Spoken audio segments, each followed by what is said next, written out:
Hey guys, welcome back to the channel. This is a story about what if Naruto finds a Pokemon egg Sasuke bashing. Before I start, please support for more amazing content, and do consider subscribing to my channel and share this video with your friends. This is written by OracionMist, link in description and support writer. Let's start the video.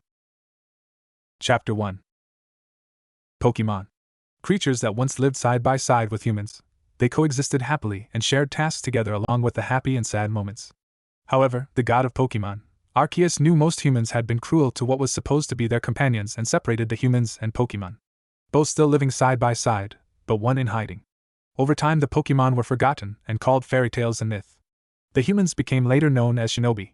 The Pokemon and Arceus watched as they fought, even giving invisible help. There was one man though that Arceus felt could be trusted. This man was the Yondaime Hokage of Konoha, Minato Namikaze. He was a kind-hearted person that cared for those around him, even willing to go to extreme lengths. Arceus felt this man deserved a gift. A Pokemon partner before he became known as such. Arceus approached Minato one day and told him, "I am Arceus, god of Pokemon. I have seen your actions as a kind human. Will you take a privilege of having this?" It stated as it floated a large dark blue egg between the blonde and himself. Minato was surprised at the large horse-like creature that was a god of some sort. He knew it could be a trick, but Arceus gave off a feeling that felt missed somehow. Looking over at the large and levitating egg, he knew it was too large for a bird. Surely there would be no harm in asking, "And will you tell me what kind of egg that is, Arceus-sama? And what are Pokemon?" Pokemon were creatures that lived alongside your kind, sharing tasks and everything else together. There are many different kinds, and my children, known as legendaries, watched over both from afar. What you call the Will of Fire is also one of my children. Ho, he always did seem to light a fire in one's soul.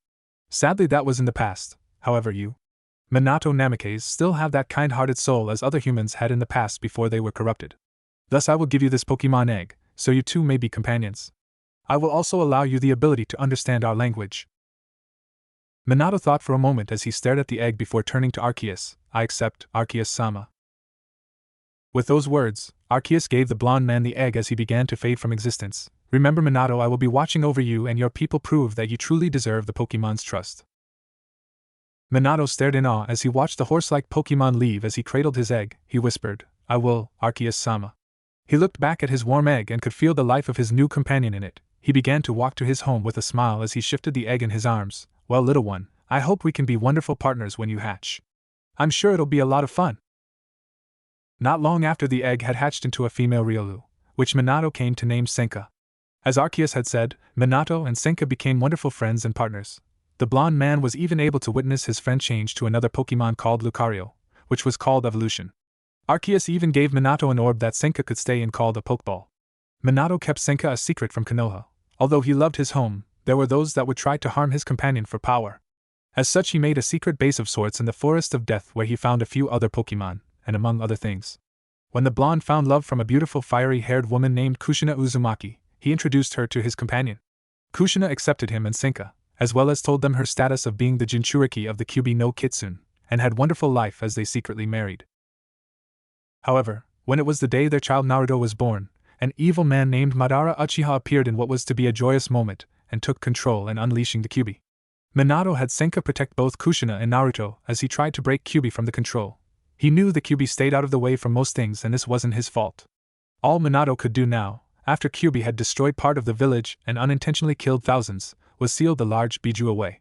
And the only thing he could seal him into was unfortunately his newborn son.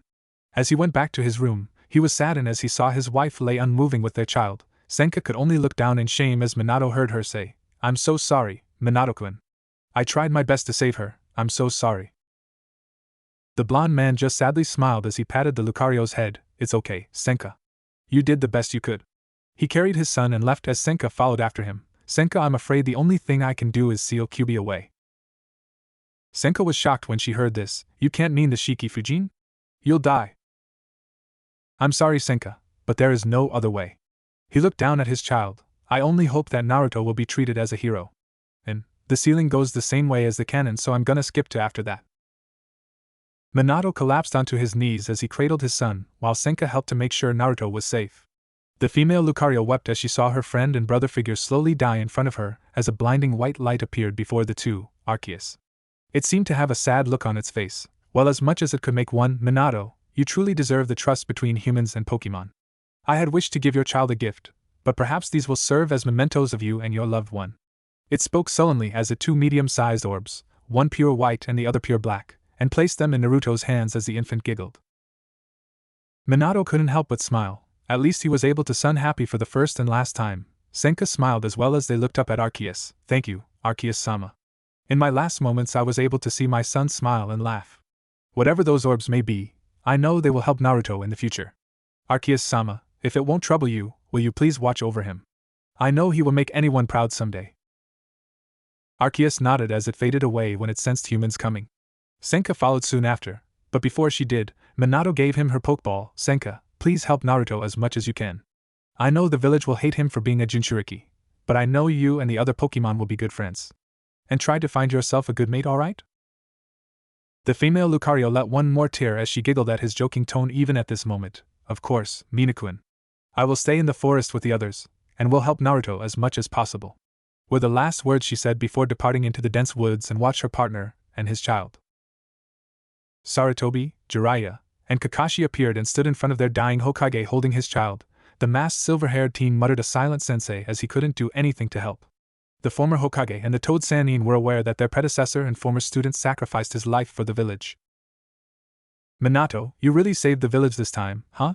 You always did like being a hero, the white-haired man said in a somewhat joking tone. Minato just gave a weak chuckle. I don't always try to be the hero, you know. It just turns out that way. He then looks down at his blonde-haired and whiskered-cheeked son, who securely held the orbs and refused to let them go. Minato's eyes saddened. Naruto was not even a day old, and he had possibly cursed his son to a life of torture. He looked up at the three in front of the two, Sarutobi-san, Sensei, Kakashi-kun. Will you please look after my son? I'm afraid of the life I have given Naruto for sealing the Kyuubi in him. The village might hate him, but please, as my two last wishes, when you tell the villagers, tell them who he really is and that he is the village's hero and to respect. If they are cruel to him, allow him to live in the forest of death. There are companions and things waiting for him. Sarutobi was shocked that the dying blonde's wishes for his son were such things. He would admit that Minato knew best at times, but to reveal the fact that little Naruto was his son could bring enemies from other nations like IWA. And the final for letting a child to live in the forest of death would be suicide. There were multiple strange and large creatures in that forest that might eat him. Jiraiya noticed the orbs that were in the blonde infant's hands and brought attention to them. Minato, what is Naruto holding? Those are gifts from a god, and they're going to be mementos for both Kushina and I. Minato could feel he only had a few minutes left, and on cue the orbs in Naruto's hands levitated slightly as he let them go and started to cry and reach for his father. Minato calmed his child as it seemed Naruto knew his father was going to pass on. Sure, Naruto. It's okay, everything will be alright. You won't be alone, you'll have a lot of people and other things watching over you. As Naruto stopped weeping and calmed down, he fell asleep and the orbs returned to Naruto. With that, Minato gave one last smile as he closed his eyes and died in peace, kneeling while he still cradled his sleeping boy. The three men and the Pokemon hidden behind the dense woods shed tears for their savior and companion. Finally wiping away their tears, Sarutobi took Naruto and went to the Hokage's and now his office, while Jiraiya took Minato's body for a proper burial with Kakashi following behind. Senka and the other Pokemon in the forest showed their sorrow for a bit longer before slowly dispersing, leaving the Lucario the only one in that location. Senka had heard her partner's last wishes and she intended to keep her promise, but for now she had to stay in the shadows until little Naruto was old enough. 5 years later. Die, demon! Come get the punishment you deserve. Go to hell like the Yondaime wanted. Those yells from a mob were heard as they chased a now 5-year-old boy with blonde hair, cerulean blue eyes and 3 whiskers on each side of his cheek. The boy's name was Naruto Uzumaki, Kyuubi Jinchuriki, Konoha's ignored hero, the village's pariah, and commonly called Demon Brat, Kyuubi Incarnate, and many other things. The boy was pronounced by Hiruzen Sarutobi, the Sandaime Hokage, but he foolishly believed that the village would acknowledge Minato's last wishes while he did not give Naruto's real name. As a result, the villagers, few ignorant ninjas, and civilian council called for the infant's death. Fortunately, Hiruzen was able to contain and control the group, and stop his elders from demanding such other things like using the boy as a weapon. However, clans that wanted to adopt Naruto, which were most of the clan heads from the shinobi side, even if they didn't know the truth, they knew the difference between a kunai and its seal, were not allowed to. Unfortunately, Jiraiya was saddened by his former student's death and left the village, meaning that he couldn't watch over Naruto. Kakashi even took more missions for Naruto's first 2 years until he could bring himself to look over the blonde child, but only at a distance as an ANBU bodyguard. meaning that Naruto was put in the orphanage with nothing but his mementos, which somehow grew heavy when someone other than Naruto lifted them. Even then, Naruto's life in the orphanage was a cruel one. The matrons hated the blonde child for a reason unknown to him. They often refused to feed him, the other orphans would bully him, and the matrons along with other civilians and a few ninjas would beat him from inches to death on multiple occasions, and even more so on his birthday. Naruto even almost had his mementos taken away from him by one of the uncaring women, only to have them become extremely heavy and slightly burn and shock them, making them believe it was a demonic object to hurt a human for no reason. Naruto was then kicked out of the orphanage at age of 4, and had to fend for himself for a while. The blonde would always ignore what they said to Naruto. They were his precious gifts from his Ka-san and Ota-san. From what he was told by the Sandame who he came to call Gigi, that these black and white orbs came from a god, and his father wanted those gifts for the whiskered boy to remember his mother and father by. Naruto loved bringing the orbs everywhere he went, but they were somewhat hard to carry around with his small hands. He was able to fix that problem. Flashback 3 days after getting kicked out of the orphanage. Naruto was lying down on the forest head on the Hokage monument, since this appeared to be the safest place, and no one came up there, and had come to call his favorite spot. He was staring at his mementos that were on the grass. He had grown to call the white orb flare since it made him feel warm and safe whenever he had nothing to sleep with on winter nights in the attic of the orphanage, and the black orb plasma since it gave off a brave tingling feel, but never seemed frightening. With these orbs that Naruto believed were something that's just sleeping, he didn't feel as lonely when he felt like his real parents looking over him along with other things. To Naruto there had to be. Whenever he wasn't fed in the orphanage, a big shadow would always appear and give him strange round blue berries and other fruit that tasted really good and made him feel better. The shadow still did that now and made sure there was enough food. Naruto wanted to thank this shadow, but there seemed to be no way. At this moment Naruto wanted some way to always have his precious mementos without the civilians glaring even more than they already did and actually throwing things at him. Even if they did it without them in his possession, he just didn't want to risk the orbs getting damaged or stolen. How can I always bring you two with me, Flare? Plasma? Naruto asked his non-responsive objects. I want to always have you with me, but how? He reached and held both orbs in his hands. Flare, Plasma? Can you two do something to solve this? As though the orbs were answering, they started to glow brightly, making Naruto close his eyes until the light dimmed down to see the orbs weren't in his hands anymore. Before the whiskered boy could panic, however, he noticed that on his arms were 2 bands, that on his right was white with 2 round grooves and a black one on his left with the similar grooves. Naruto felt he'd seen them before, but was about to ignore it and try searching for his mementos until the armbands, the familiar feeling he grew to love. Looking back down at his armbands again, he pieced together his mementos, and these new armbands were one and the same. Smiling happily, he cheered as he gave his mementos in a different form an awkward hug. Thank you, Flare and Plasma. You two are the coolest. With he went into the village to get some ramen. Flashback end. When Naruto showed Hiruzen, he was surprised to say the least. But we're getting off topic. Today was October 10th, Naruto's birthday and the 5th anniversary of the Yandame's sacrifice and sealing the Kyuubi. On this day, Naruto's beatings were always worse than the normal beatings, so on his birthdays he's been burned, slashed, stabbed, stoned, and even raped, and every time, his ANBU bodyguards waited until it became extreme. This time appeared to be all of the above, but thanks to the Kyuubi, he managed to stay alive. When the mob was done, a woman with long pink hair and appearing to be the leader shouted in a screeching voice, "Dump the demon into the forest of death. It's already almost dead, let him rot and get eaten." Cheers resonated from the mob as they grabbed the unconscious child roughly as they ran to the edge of the forest of death and literally threw him into the woods. They quickly dispersed as large piercing green eyes with bloodthirsty red pupils were glaring at them with intent to kill them. The mob thought that with a monster like that, the bane of their existence would die. After they were gone, moonlight shone to reveal that the owner of those eyes were none other than the Pokemon god, Arceus. Its eyes grew sad as it stared at the bloody and beaten child meant to be a hero. It had also heard what Minato had said for little Naruto to live in this forest should he be mistreated, but that man Hiruzen Sarutobi was naive to believe in the village. The only things that helped the boy were his gifts that seemed to want to protect him and his father's Lucario. The Pokemon god could see the Kyuubi beginning and doing his best to heal his host. I believe it is time for you meet the Pokemon, and know of your father. Arceus spoke to the unconscious boy and went into Naruto's mind. In Naruto's mind. The blonde child woke up to find that he was in what looked like a sewer, as water or whatever liquid it was up to his knees. Naruto couldn't help but frown. So the villagers threw me in a sewer this year. That's a new low. He started to wander around looking for an exit as he thought he reached a dead end when he saw an empty cage with a seal on it. So you finally showed up, Kit. A rough and menacing voice said from within the cage, and terrifying red eyes glowed. making Naruto take a step back in both fear and surprise. The whiskered child had a close idea to who this voice was and stuttered, "Aruth the Kyubi?" The voice stepped forward to confirm Naruto's guess. It was the Kyubi no Kitsune, the demon fox that almost destroyed Konoha 5 years ago. And, you guys already know what the Kyubi looks like, so I'm not gonna bother describing him. The large fox chuckled, "Correct guess, you're a smart kid." The blonde child didn't understand. The Kyubi was nice to him, if humans were mean to him, so why would a scary demon want to be kind to him? "Why are you nice? Didn't you try to destroy Konoha?" The large red fox sighed. "Those dumbasses actually believe that? I didn't even destroy the village because I wanted to." Naruto didn't understand what the Kyubi meant, so he elaborated. "Long story short, someone took control of me and made me attack the village. More than likely, a certain Uchiha." Kyubi was expecting Naruto to scream, "Liar, or you ruined my life." Not that he'd blamed the kid for the last one, it was his fault. But instead, the blonde was just silent, and he seemed to be deep in thought as he stared at the ground. When Naruto looked up, he wasn't as scared. "I believe you, but where am I, and why am I here?"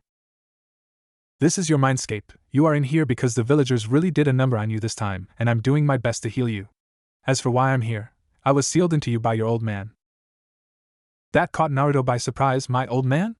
But the one that sealed you away was the Yondaime, so that means he couldn't continue, as he felt like he was going to faint." "That is correct. Minato Namikaze is your father." A new voice appeared out of nowhere and caught the cerulean-eyed boy by surprise. "Who's there?" Naruto asked in unconscious suspicion. What came forward was Arceus, but to the boy it looked like beautiful and majestic horse-like creature. "I am Arceus. I am the god of Pokemon." "What are Pokemon?" Naruto asked on cue. Pokemon are creatures that once lived alongside humans and aided them, as well shared the lands until the humans treated Pokemon cruelly. Thus I decided that it would be best that humans and Pokemon lived in separate lives. Arceus informed the boy as he looked down guiltily. "I'm really sorry that humans hurt you and your kind." Naruto apologized as though he were the cause of everything. "There is no need for you to apologize," the celestial creature said to make the child look up in surprise. "You have done nothing to deserve scorn. Your father actually did the same thing you did when I first met him." Naruto's eyes widened and sparkled as he wanted to learn more of his father. "Really, my dad was able to meet you?" "Yes, Minato Namikaze was a man that I thought would be able to bond with Pokemon without taking advantage of them." Arceus reminisced. "He had proven me correct. He and the Pokemon egg I'd given him hatched and grew to a marvelous companion he came to name Senka. The two were wonderful partners and family, everything it had used to be." Your father advanced throughout his own adventure, meeting and befriending the other Pokemon in hiding while he took missions for this village. Not long after, he married a woman by the name of Kushina Uzumaki and was pregnant with you. Naruto took all this in as time didn't seem to move forward as he listened intently of tales of his family, as currently vague they may be. Your mother was also the previous host of this one behind the cage. She was, to a kind person like your father. Both loved each other dearly, as well as they loved you while you weren't born. Minato would tell his students of his joy, and how he would be the best father for you. He truly deserved my respect." Naruto was awed by what Arceus had told him. Although he had the bitter feeling of not being able to meet his parents, it was still good to know that they loved him. "Thank you, Arceus-sama. I understand why you wouldn't trust humans, but I want to be able to be friends with Pokemon. I can't become friends with humans if they hate me." The last part was whispered to himself, but both the Pokemon god and demon fox heard and couldn't help but want to aid the boy. "Child, I have decided that you can become companions with the Pokemon," Arceus said, surprising everyone. "You have gone through many hardships for one your age." Naruto couldn't believe it. First he meets the person that was the reason of his suffering and that he wasn't in control of that event. Then the god of Pokemon meets him and tells him about his parents, and now that he was going to be friends with Pokemon like his father did. This was his best birthday ever. "Thank you so much, Arceus-sama." The blonde child beamed as he ran and hugged the horse-like creature's leg. "I always wanted a friend. I promise I will do my best to know everything I can about them." He stopped as he thought for a moment. "But how will I be able to talk to them if they're like animals?" Naruto asked, confused. "You most likely inherited the ability to talk to Pokemon, as I given them to your father as well," Arceus answered calmly as it continued to tell of Naruto's father's deeds, including his last wishes. Naruto smiled at that. He wanted to be able to understand what his soon-to-be friends were going to say. The blue-eyed boy looked down at his armlets as they shifted and returned to their orb form. Naruto wondered why they suddenly changed back, but felt that he should either ask the large fox or the sentient creature in front of him. Staring at the mementos he lovingly named, "Can you tell me what these two are, Arceus-sama?" Ji-chan said that these were mementos from a god and to remember my mom and dad by. Indeed, I know what these two are. I was the one to give them to you. Arceus spoke as it stared at the orbs. Naruto's eyes sparkled. Pokemon are so amazing. He yelled as he held onto the orbs. I wonder what you are, Blair and Plasma. But whatever you are, I'm sure you're going to be so cool. It seems I'll let the child meet the true form of my children when the time is right. Arceus thought to itself as it looked over to the creature behind the cage. What will you do now that Naruto knows the truth? The white horse-like god asked the creature. I will do what I can to make up for him. I may have been the reason why he was treated the way he had been, but he was the only host willing to talk to me. Other than heal his wounds, I'll take care of Naruto like family. Kyuubi said as he had forgotten that said boy was still there, and heard every single word. What surprised the large fox even more was then the small boy ran right through the bars and hugged his paw as tight as the boy could. Thank you so much, you and Arceus-sama are the best. This is the best birthday I ever had. Naruto had completely ignored how he was beaten and raped by the villagers, and held up budding hatred towards them. As Kyuubi looked down at the child, he couldn't help but admit Naruto was adorable as he tilted his head and his bright cerulean eyes glistened. What's your name though? It can't be Kyuubi since that's my title, I think. His eyes softened at Naruto. Kurama, the name's Kurama. The large fox now named Kurama said in the kindest voice he could muster. Arceus was happy for the progress his new chosen child was making, and had decided with the Pokemon that would be his best companion. Naruto, when you awaken, you will have a Pokemon egg by your side. When it hatches, your father's companion that has taken care of you will guide you to your new home. It said to the boy as Naruto noticed that his mindscape was becoming distorted. Real world. Naruto opened his eyes to see familiar white ceilings, and knew that he was in nowhere else but the hospital after his birthday beating. Naruto sighed sadly. He met the Kuno, his name was Kurama, and met the most unique creature, the god of Pokemon Arceus, and how his parents were Minato Namikaze and Kushina Uzumaki, two of the strongest people in Konoha, and Yondaime Hokage, his idol. That he would be able to have friends with Pokemon, and that he'd get a Pokemon egg, if they hatched from eggs anyway. He looked down at the sheets covering him from the waist down, and stared at his mementos in their bracelet form. I guess it was nothing but a dream, he whispered until he noticed something round and green out the corner of his eye somewhat under the sheets with him. What the? The small blonde asked as he lifted the sheets to see what this green object was. An egg. But not just any egg. This egg was fairly large and green with a black band wrapping around it with 2 music notes on the sides. Naruto wrapped the egg in his arms to find that it was warm. That told him that it wasn't a dream, everything he saw was real. Naruto smiled as he hugged the egg of what was going to be his friend. Hey there, little guy or girl, I wonder what you are going to be like. You really are on your way, kid. A familiar voice from within Naruto's mind spoke. Kurama! Look, this is going to be my friend. The blonde cheered as his eyes sparkled. Kurama chuckled. That Arceus really is something, but don't you want to know what that egg is going to be? Sure I am, but whatever it's going to be, I'll be happy. The blonde said with gratitude embedded in his words. Now what are you talking about, Naruto? An elderly rogue voice asked as the person entered to show the sanding. Ji-chan! Naruto yelled in surprise as he tried to hide his egg. He didn't want taken away or something. When did you get here? Not too long ago. Hiruzen answered as he looked at the very noticeable bulge in the bed.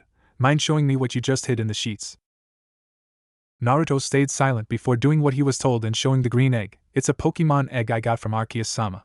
He explained as he held the egg securely in his arms. Arceus-sama said that I was old enough and earned a friend just like my dad did. Right when Hiruzen heard this, his eyes widened. You know who your parents are?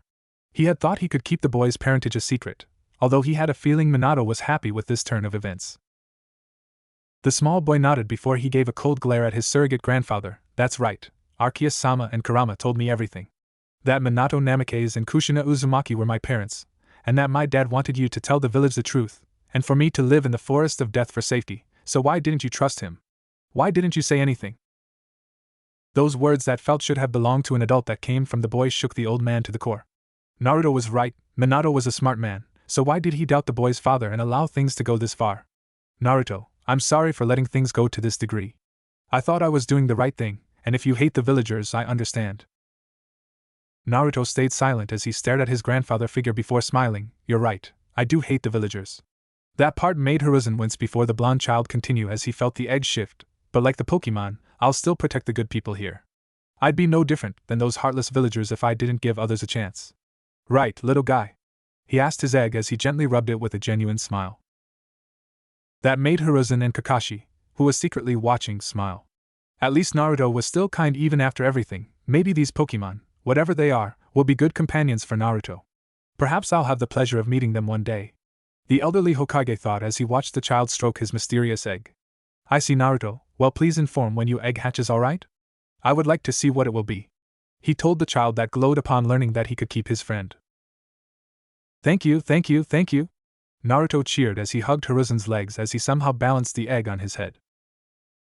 The old man couldn't help but laugh at the boy's bright personality, and called on Kakashi to escort Naruto home. The silver-haired man appeared in Umbu uniform wearing a dog mask over his face. Inu, make sure Naruto gets home safely since he has been released. Yes, Hokage-sama. Kakashi said as he bowed and carried Naruto and his egg bridal style and left through the window. Hiruzen shook his head. Why can't they use the door? He muttered to himself, as he looked towards the Hokage monument and stared at his late successor's fate carved in stone. Minato, I made many mistakes, like not listening on what you wanted for your son, but I promise that if this is what you truly wanted, then I will do whatever I can to help Naruto. Be it for his goals or to help the Pokemon, I will right my wrongs. And I will start with the council. He stated in his mind with new determination in his eyes. Things were going to change. With Naruto and Kakashi. You really like that egg, don't you? Kakashi asked nonchalantly, but was indeed curious. Naruto nodded. Yeah, Inu and my father had one too, and they became best friends. I want to make my two-san and Ka-san proud. Really? That's quite the noble goal. Kakashi was happy that his sensei's son would want to do well. He really was a smart boy. Though he did wonder if he ever saw his sensei carrying around an egg. Right. And I'm sure if I do my best, I will know almost everything about Pokemon. Then I will have friends. Naruto giggled as he hugged his egg that shifted slightly again. Not long after that, the two reached the boy's shabby apartment that had words like demon child or go back to hell were written on the walls.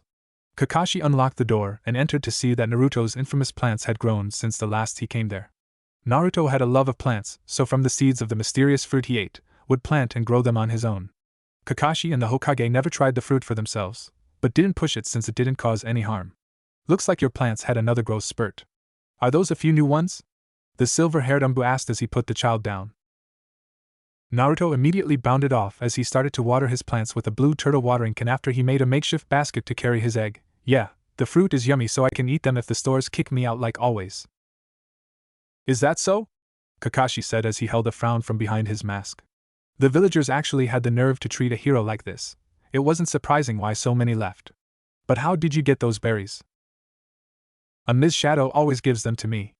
Naruto answered, confusing the older man. She's really nice. She would give them to me ever since the orphanage since no one fed me, and if they did, the matrons made the food nasty.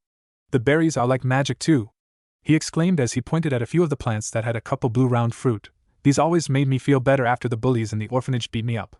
And then pointed towards the plants that held fruits that looked like peaches, and these helped when someone put poison in my food or if the nurses did something. The information Kakashi got from Naruto was amazing. If these fruit could heal everything as the blue-eyed boy described, think of how advanced the medicine could be with Naruto in charge. But the masked Umbu was curious. Ms. Shadow? It felt like a girl, not the mean ladies I always see, but the really nice kind. I see, Kakashi said, accepting the child's answer, and got ready to leave. Try not to cause trouble now, okay, Naruto? I won't, by Inu and I. Naruto waved as he continued to tend to his egg and plants. Kakashi headed off to the Hokage Tower to tell of what he learned from Naruto to the Sandaime, of both the treatment of the orphanage and the mysterious berries in his possession. Come in, the Sandaime's elderly voice said, allowing the Umbu to enter. Upon seeing Kakashi enter and close the doors behind him, Hiruzen looked up from his paperwork. So Naruto is safely home, correct? Yes, but I also found out a lot of interesting details, Kakashi said as he relayed what Naruto said moments before. Hiruzen's eyes widened as he was thinking of firing those in the hospital, but moved on to how the boy was able to have things with amazing powers. Naruto knows more about those berries, and considering they are edible, we may be able to produce effective medicine. The Sandaime thought out loud. Nevertheless, I will ask Naruto about this tomorrow, and see how things will go from there. Kakashi nodded in agreement and left when he was dismissed. Next day. The next day, the Sandaime and Kakashi knocked on the door of Naruto's apartment so they could discuss over the strange berries. Coming. The blonde's muffled voice replied as the door opened to show Naruto eating a blue berry in one hand and carrying his green egg in the other. The older men stayed quiet until the blonde was sitting down next to one of the plant pots and finished eating his breakfast. So Naruto, would you like to tell me the special qualities of these plants behind you? Hiruzen asked. Not that much, the blonde said calmly. They taste good, and they're able to heal people if you eat them. I think they used to grow everywhere in the past. Kakashi was impressed with the 5-year-old's statement. Really? And do you have any idea where they might be growing? The Forest of Death. I saw some berries just like these when I hid there, Naruto said as he felt the eggs shake even more than usual and start to glow. It's hatching! Naruto cheered as the two watched in frozen awe as they saw bright light envelop the small boy before fading away to reveal a small girl with long green hair with large blue dots along it, round fingerless hands, a black dress with a green sash around her waist, and big green eyes with a large green gem-like oval on her forehead and a headpiece in the shape of a musical note that all in all made her look like a performer. Meloetta the girl sang in a lovely voice as she looked at Naruto before looking at Hiruzen and Kakashi. Wow, you're really pretty, Naruto said to his new friend, not knowing her name. I am a Meloetta. A voice said telepathically to Naruto. I am a Pokemon known as Meloetta, but you can name however you like, she said to the blonde while the two older men had no idea what the creature in front of them was saying. Oh okay, well how about Rhapsody since you have a very pretty voice? Naruto asked, getting a nod of approval. Yay! We'll be good friends, right Rhapsody? He cheered as he hugged the small Pokemon. When Naruto remembered that he wasn't alone, he saw that the older men were still frozen. Rhapsody flew out from his arms and floated in front of them as she waved her hands in front of their faces. Mel?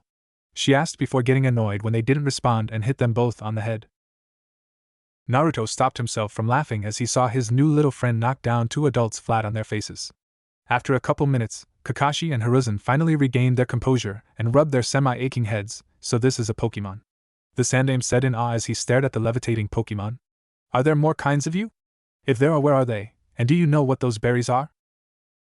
Let a mel, was his response as both he and Kakashi's sweat dropped.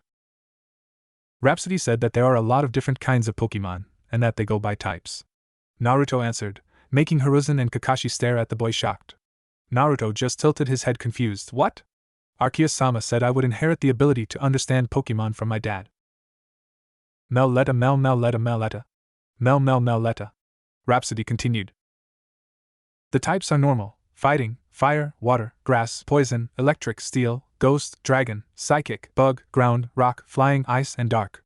We Pokemon can be found anywhere in the world. Naruto translated as he got excited hearing this. Both older men were surprised by this. So many, then how come no one has seen any Pokemon? Kakashi asked, truly curious. Meloetta. She says Pokemon and humans used to be together all the time long ago, but after Arceus-sama saw how cruel most humans were to them, he and Kami separated them. Naruto said as he had already heard this. Let a mel. Over time, people began to forget about the Pokemon, but we all hid in the shadows, and the legendaries stayed like how Ho is considered Konoha's will of fire. The blonde child said as the two men's eyes widened. How could they not know that their will of fire was a Pokemon?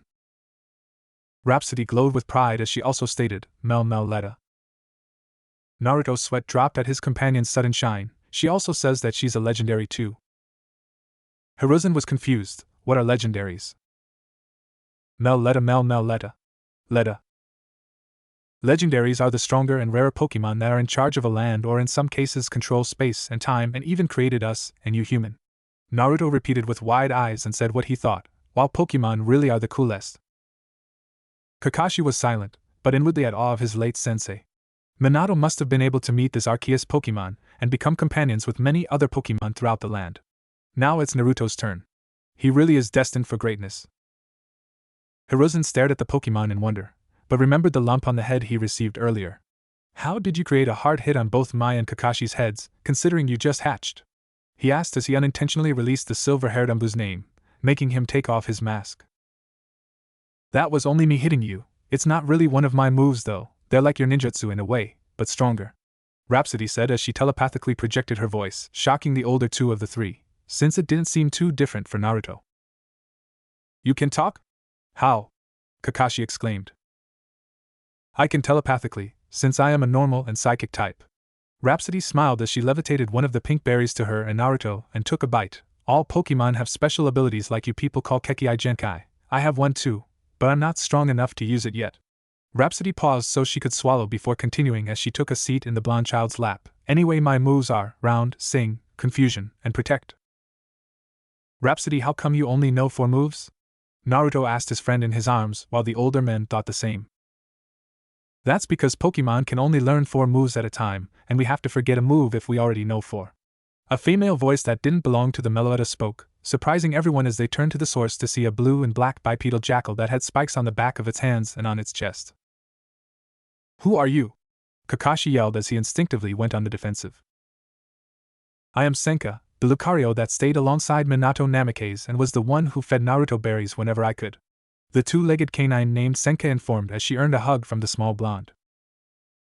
So you're Auntie Senka, 2-San's partner. You must be really strong. Naruto beamed as the Lucario smiled and petted his head with her paw. Miss Senka, can you tell me why you are here? Hiruzen asked. He could not comprehend how these Pokemon were able to hide for so long. Even Minato knew while he didn't. I am here to bring Naruto and Rhapsody to his new home. There he can learn about Pokemon just like Minato wanted, Senka said as she carried Naruto in her arms with the young Meloetta by her side. Kakashi was shocked. He just started looking out for the boy like he should have. Naruto couldn't be taken out his care yet. But thinking it through, this was what Minato wanted in his dying wish. Will Naruto be far from the village? The one-eyed Umbu asked dejectedly, hoping the little ball of sunshine wouldn't be taken away. Senka smiled at her partner's old student's feelings on Naruto potentially leaving. Don't worry, Kakashi. Naruto will only be a little ways away from the village. His new home is the one Minato secretly made himself in the Forest of Death. Hiruzen burst out. He can't live there. The wildlife might attack and eat him. The wildlife are Pokemon that live in the forest. It seems more of the safest place than here with all the danger. The Pokemon always protect each other. What about food then? There are plenty of berries like the ones Naruto is growing there. He will not have to worry about hunger. Senka spoke telepathically as Naruto looked between the Lucario and the Sandame. He really did want to go with Auntie Senka, but he didn't want to make others upset over it. Naruto then thought of something. Ji-chan. The blonde's voice brought everyone's attention. How about if I give reports about the berries and herbs that might be there in the forest and what it does, and their properties for medicinal use and make the medicine every month, and Kashi and I, or you can come get it, or I'll go to you. Naruto's idea has no flaws, as Rhapsody agreed as well as she clapped. Hiruzen thought for a moment, while Kakashi felt a bit better that he could still visit the blonde from time to time. Hiruzen sighed. Fine, Naruto, I'll trust you on this, but I hope you'll be careful, alright? Naruto nodded as he grinned. I promise, I'll be stronger and be the best ninja ever. Time skipped 3 years. I said no. An angry child's voice scream resonated from the Hokage Tower as the villagers stopped for a moment before continuing what they were previously doing.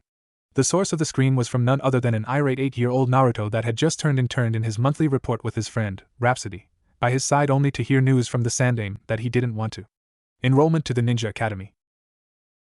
One would wonder why Naruto wouldn't want to be a ninja. The answer was simple. Over the years of living in the forest, the blonde grew to hate humans thanks to the treatment both he and Rhapsody received, had lost interest in being a ninja and took upon being more involved with the Pokemon. Thanks to his father's documents he left behind, he was able to learn what many of the Pokemon were called, all of the Pokemon moves, and what each berry was called and the properties, like the blue round berry was an Oran berry and heal minor wounds, and the pink peach-shaped ones were Pecha berries and healed poisoning, etc. He had even rediscovered plants called revival herbs that could actually bring a person who died within a day back to life, or sacred ashes could revive groups of people that died within 4 days. Naruto gave the reports of what he found save for the detail about the Pokemon that he kept to himself to the Hokage and gave actually made medicine that healed even patients with paralyzed limbs, severe burns, and even diseases. Naruto was unofficially the most intelligent in the medical field, even more so than Tsunade, but that was only known to a select few such as the Sandame and Kakashi. Much to the civilian council and elders' chagrin and clan heads' understanding yet curiosity. Now, even though Naruto had no interest in being a ninja, he still trained in learning all the Pokemon moves he could from his father's notes, and the forest Pokemon, while the only ninjutsu he learned was Kagebushin no Jutsu. Naruto had also changed a lot in the 3 years. He grew a few feet that still made him small compared to the other boys, but his outfits were mostly kimonos or simple t-shirts and jeans while wearing a white lab coat. The blonde also grew feminine, showing he had the curves of his mother while his hair grew long enough to reach the middle of his back since he never felt like cutting his hair. And he said that long hair was going to be useful someday. All in all, even though Naruto never took extensive care of his appearance, he retained natural beauty and could be mistaken for a girl. Naruto had enough with humans when they had the nerve to attack Rhapsody, and since then felt no need to be a ninja. That didn't stop Hiruzen and Kakashi from trying though. Come now Naruto, the academy isn't that bad, you might make friends with one of the kids. The Sandaime tried to convince the young genius. I told you I'm not going to the academy. I already know more than the academy, and I know almost as many moves as Kakashi knows jutsus, not to mention the kid's parents would never allow me to make friends. It's all a waste of time, right Rhapsody? Kurwa? The blonde asked the black fox on his shoulder, and his friend that was invisible at the moment. Mel. Rhapsody said she reappeared and Kurwa, a Zorua, snickered in agreement with Naruto. Kurwa was one of the Pokemon to follow Naruto around and liked to ride on his shoulder or help play pranks on the villagers. Hiruzen sighed as Kakashi gave it a try. True, but we don't know how strong you are with your moves. The only ones we've seen were Sing and Round. That was true, Naruto has developed a lovely singing voice and enjoyed playing the violin, even performing for the Pokemon with Rhapsody in a clearing in the forest. The only reason the older men knew of this was because they happened to catch the feminine blonde play and sing. Although every time Kakashi tried to get Naruto to spar, he'd be knocked out by Sing and find the younger gone when he awoke. And those will be the only 2 moves until I change my mind, the blue-eyed blonde said as he crossed his arms. The moves he knew were going to be secret until Naruto thought otherwise. Won't you reconsider? The Sandaime asked, hoping to find a way to convince Naruto. No, and expect payback for trying to hide my violin and using it as a bargaining chip, Naruto said as he and his companions teleported away. Had the 3 stayed longer, they would have seen the color drain from the Sandaime and Kakashi's face as they scrambled, trying to get shelter from the indoor hailstorm. The outside wasn't any better as the villagers suddenly had a change in hairstyle, and the kids were hyper from sugar. Naruto!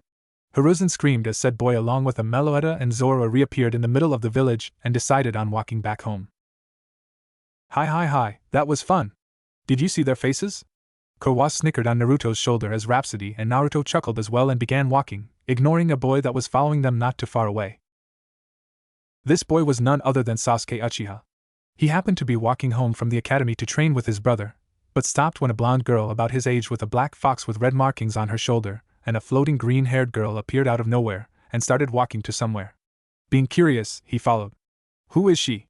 I never seen a girl as pretty as her in the academy. The young Uchiha thought as he continued watching and was somewhat surprised when he heard the fox laugh. Yes, Kurwa. I can't wait to tell the others. I'm sure they'll get a laugh with how I use hail and teleport, the blonde said with a smile as wind blew through his hair. And thief, Kurwa said as he held a wallet in between in his teeth. Rhapsody sighed. You really like that move, don't you? As much as you like using Sing. In response to Meloetta pouted as she floated closer and asked the blonde boy, Any Naruto, can we perform for everyone again? You deserve a break after all the training you did. Naruto thought for a moment as a familiar voice rang in his head, take a break, you trained and worked yourself to the bone. A little vacation never hurt. Naruto smiled at hearing Kurama's voice. He kept his word and helped Naruto in every way he could, and another goal was to give the large fox a physical body. Sure Kurama, if you say so. Sasuke was watching the girl talk to the strange creatures and continue heading off wherever her destination was. The black-haired boy contemplated on leaving, but he felt that meeting this girl would be once in a lifetime and kept following her. He followed her all the way to the entrance of a forest and saw strange creatures coming out. A large brown bear with a white ring on its stomach, multiple unique-looking deers and others seemed to greet her. Sasuke wasn't terrified of the somewhat fierce-looking creatures, he was in awe of how this girl knew them, and wanted to get to know her. Naruto smiled at all his Pokemon friends as they welcomed him, and brought out his trusty violin that he always carried around. Hey everyone! Since I gave Jichan my report and worked hard, I'll give everyone performance with Rhapsody. The forest Pokemon cheered before they started to listen to Naruto's relaxing song and Rhapsody's beautiful voice. Once the song was finished, the raven-haired boy was amazed as he couldn't contain himself and yelled, Wow! You're so cool! And revealed his location. Naruto just turned around to take a look at the noise to see a boy with black hair and a duck butt style and black eyes that was around his age. Naruto and the boy just stared and thought he was no harm since he had no ill intent with his friends. The blonde smiled, Thanks, I like to perform sometimes. What's your name? The boy grinned, My name's Sasuke Uchiha, what about you? Naruto Uzumaki. Nice to meet you, Naruto. Can I ask what those creatures are? And how come I've never seen you in the academy? Sasuke asked. Naruto just blinked as he felt his companions watch warily behind him, before Rhapsody floated over and stared at the black-haired boy. These creatures are Pokemon. They are like animals, but they have special powers and are amazing. They can do almost anything like travel through time, levitate, and whatever else. The blonde said as he complimented his friends. As for the academy, I have other jobs to do than be in school. Like what?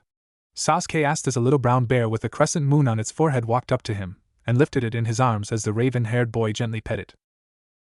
Naruto saw this action and mentally smiled. Maybe the kid wouldn't be so bad. Well, I discover medicine with these guys as well as berries with special properties. Not to mention, train here with the Pokemon here in the forest. He laughed when he saw Sasuke's eyes sparkle. By the way, the Pokemon you have in your hands is called a Teddiursa. The onyx-eyed boy put the small bear Pokemon down, making it tilt its head in confusion before Sasuke held its hand out. Nice to meet you, Teddiursa. In response, Teddiursa gave a smile and shook his hand. You are. Sasuke giggled and looked at the blonde. You're so lucky that you're friends with the Pokemon, Naruto. Naruto smiled happily with the wind blowing at his hair. Yeah, I love it. But you know there's Pokemon everywhere in the world. The ocean, the sky, on land, even in space, or in another dimension, so I want to meet and hopefully be friends with them too. Sasuke was in awe. Wow, Naruto. You're the coolest girl I ever met. That made Naruto freeze and Kurama, that was still on his shoulder, to snicker at his friend's shock. Before the blonde could respond, a voice called out, Sasuke, what are you doing out here? The source belonged to a boy that looked similar to Sasuke, only older, and his hair was in a ponytail. Sasuke ran to the boy with a smile. Itachi and I. The boy, now named Itachi, asked, why are you here? You were supposed to be home for some time. He looked over at the other person in the area to see the blonde with multiple creatures behind her, to know that this was the Naruto, Kyuubi Jinchuriki, and the best medicinal specialist in Konoha.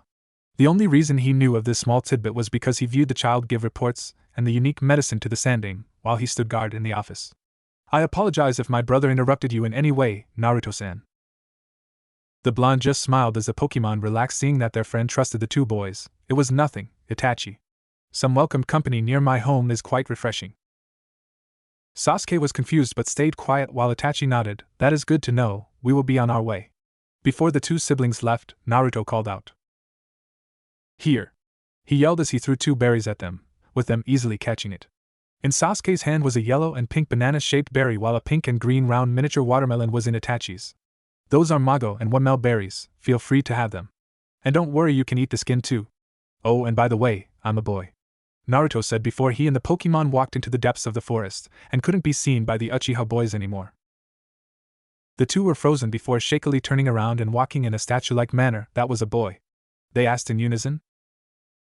Moments later.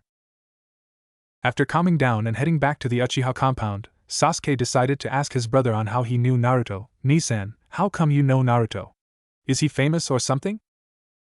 The older male didn't know how to answer. Most everything about Naruto was an S-class secret, so not much could be said. Naruto Uzumaki is a very special boy that is shrouded with mystery. Not many talk about him since he lives in the Forest of Death. But why isn't Naruto in the academy trying to be a ninja? Apparently he didn't want to anymore. I'm not sure why. Could be that with Naruto being smart, or perhaps he had different interests, he just didn't want to go. Hokage-sama has been trying to get him to change his mind though. Sasuke stared at the berry the blonde had given him and thought about the talk with Pokemon they had. Naruto was so excited when he talked about them. Maybe that was why. Taking a bite from the berry, his eyes widened as it tasted sweet but not too much and a tiny bit tangy. Not holding back, he munched enthusiastically at the berry, with Itachi watching with a raised eyebrow and skeptically looking at his own peculiar fruit and taking a bite as well. It was sweet as the watermelon that it looked like, yet was more satisfying. Itachi held back a blush from enjoying the taste and eating it quickly as his younger brother, but not as fast so he could savor the flavor. It wasn't known, but the two Uchihas had a sweet tooth that they gained from their mother, Mikoto Uchiha, and enjoyed sweets as much as they could, but Sasuke didn't like sweets to the degree of his brother and mother, and was somewhat between her and their father and clan head, Fugaku Uchiha. As soon as Sasuke and Itachi finished, Sasuke held a grin in his delight and cheered, "That was delicious." Itachi nodded while he mentally sighed with the delectable taste.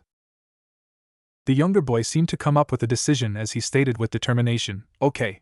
I'm gonna meet Naruto again next time, and maybe he'll show me his moves and tell me about those cool Pokemon. Maybe we can be friends."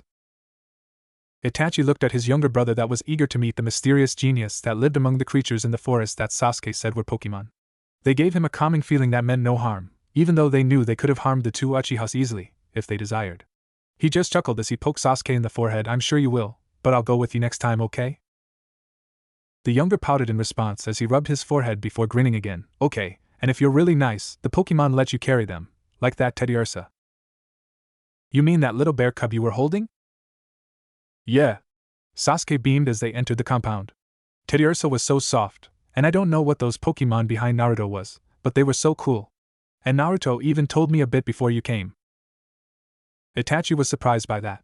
From watching the boy in the shadows, he seemed antisocial with any human he didn't like and preferred to stay in his forest home doing who knows what, yet his little brother was able to make conversation.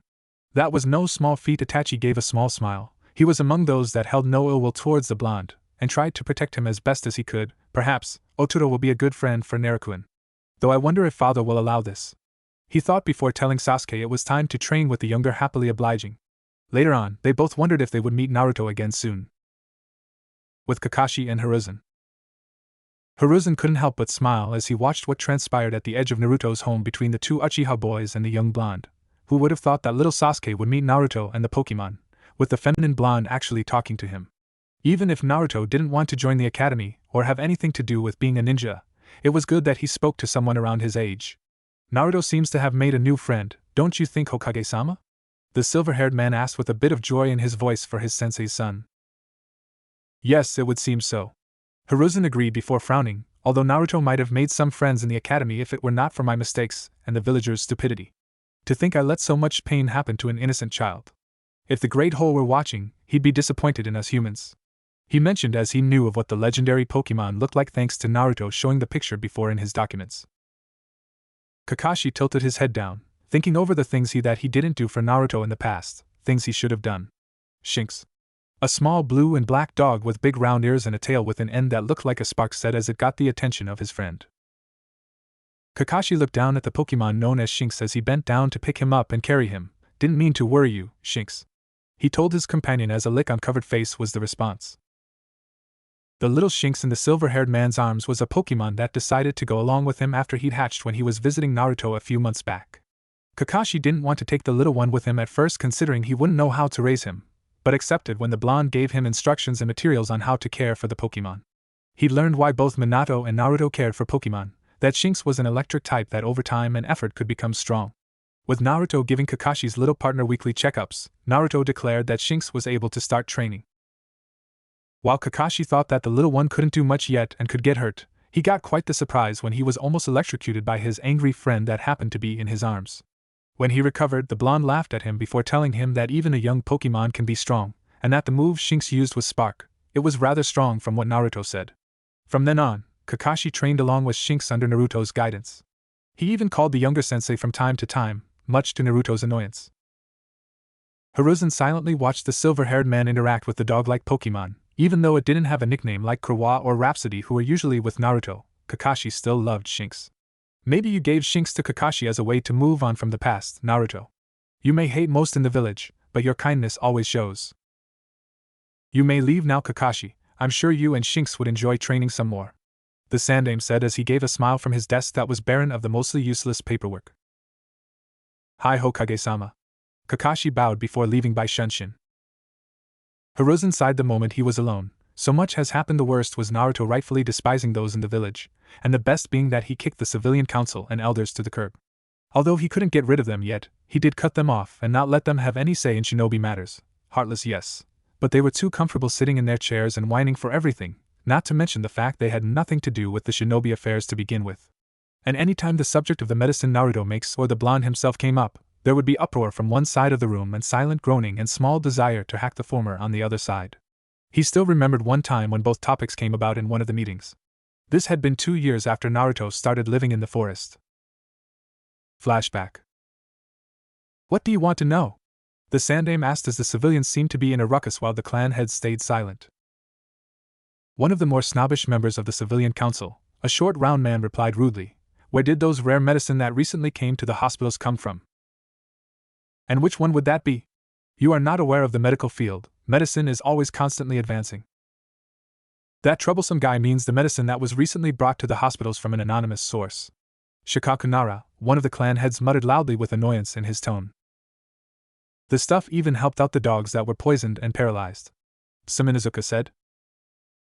There was medicine in the form of candy that cured a child that had burns, but couldn't stand medicine. Kid ate the whole thing. Inoichi Yamanaka mentioned as well.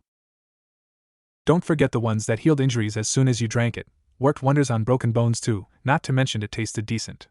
Chirza Akamichi stated as he munched on chips. It would be logical to know how Konoha obtained such effective medicine, and who it was that made it. Shiba Aburaim commented while the Uchiha and Hyuga clan heads merely nodded in agreement. The Sandaime nodded towards the Shinobi Council, completely ignoring the civilians. That is correct, I'm sure that you heard of them from those in your clans. The clan heads nodded. The medicine was actually made here in Konoha, however I will not disclose the maker for their privacy.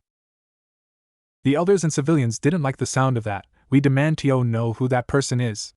A pink-haired woman screeched as she slammed her fists on the table like a 5-year-old. Nothing happened except for the Sandaime's cold stare at the whole civilian side. You have no right to demand anything, civilian. The new medicine had only been used for the ninja. This is shinobi matters, not civilian matters. Make an outburst again and I will force you to leave. The harsh tone made the civilian and elders go silent, while the clan heads were smirking. Finally, the pink-haired woman and others were sitting back down, but not without trying and failing to hide their anger and clenched fists. Paying no mind, Hiruzen continued, as I was saying, the maker didn't want to disclose their identity, but they will send the medicine if ever needed along new medicine. The only thing in return is not to demand for the recipe or ingredients. You can say it's a pseudo-clan secret of sorts. The moment the elders heard clan, they asked, Clan? Is this medicine maker a part of a clan? No, you dumb bag of bones. Hokage-sama said pseudo-clan. That means it's probably a small family or just a single person that worked hard to know everything he/she does about the medicine, and merely doesn't want anyone to know about it. I don't blame him. I wouldn't want people stealing my clan secrets either. Some said, with the other clan heads agreeing with her. But that didn't seem to deter them though. One of the elders, Kohara, stated, it is only correct that the village and the council knows who is making those incredible medicine and how it is made. The fact that this person can't show respect is intolerable. Hiruzen frowned in disapproval while the clan heads weren't any less happy. The maker has not shown disrespect to me whatsoever, and I am correct that as the Hokage, they are to show respect to the leader of the village.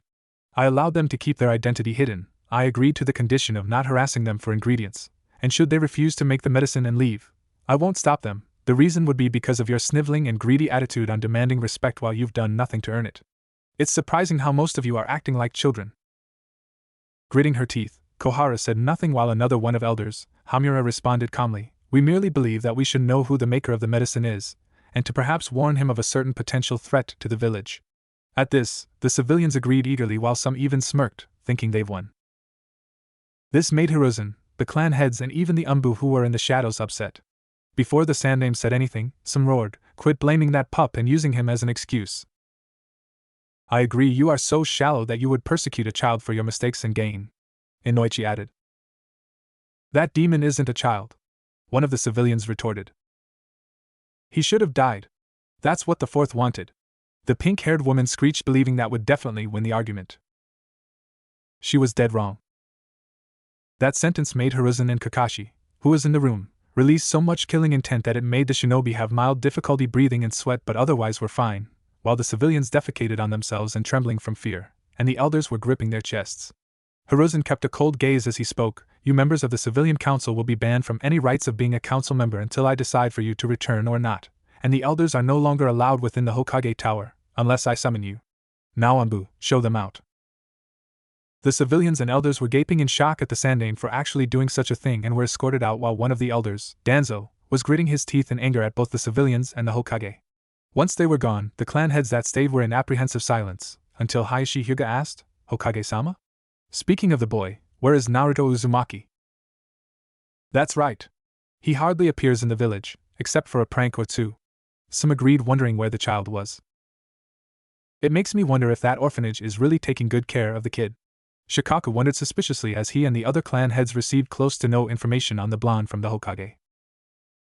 The Sandaime sighed. The clan heads had good intentions for being concerned for Naruto's health. After all, they each tried to adopt the blue-eyed boy at one point or another, but Naruto didn't want anyone to know about him being the medicine maker or living in the forest of death.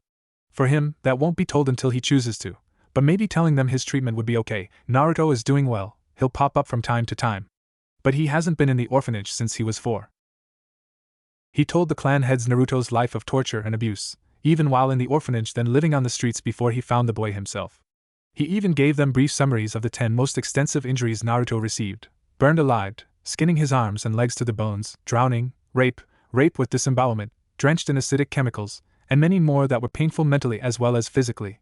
And finally he spoke of how 2 years ago Naruto grew to hate humans, but would still do everything he could to help those he considered precious. After that, there was a thick silence in the air. While listening to the whole thing, the heads were saddened for the boy who suffered at the hands of a place that was supposed to be home, and angered at the civilians and small amount of ninja for doing something so cruel to a child that must have been younger than 4. If such a thing happened to their own children, they would have died. Naruto was lucky to have the fox, as awful as it is to receive this type of life in exchange, or he would have died million times over. And the fact that Naruto started to hate people couldn't be blamed, but it was surprising that Naruto would still be so bright and cheerful after his abusive and surely lonely life. "Hey Hokage-sama," Sam asked, bringing the silence to end, and getting everyone's attention. "Yes, Inuzuka-san?" Hiruzen asked. "When the pup goes to the academy, I'll make sure my kid makes friends with him. Kiba and Naruto are alike after all." "Same here, I'm sure Shikamaru, Chuji, and Ino would enjoy friends," Inoichi said with his companions nodding in agreement.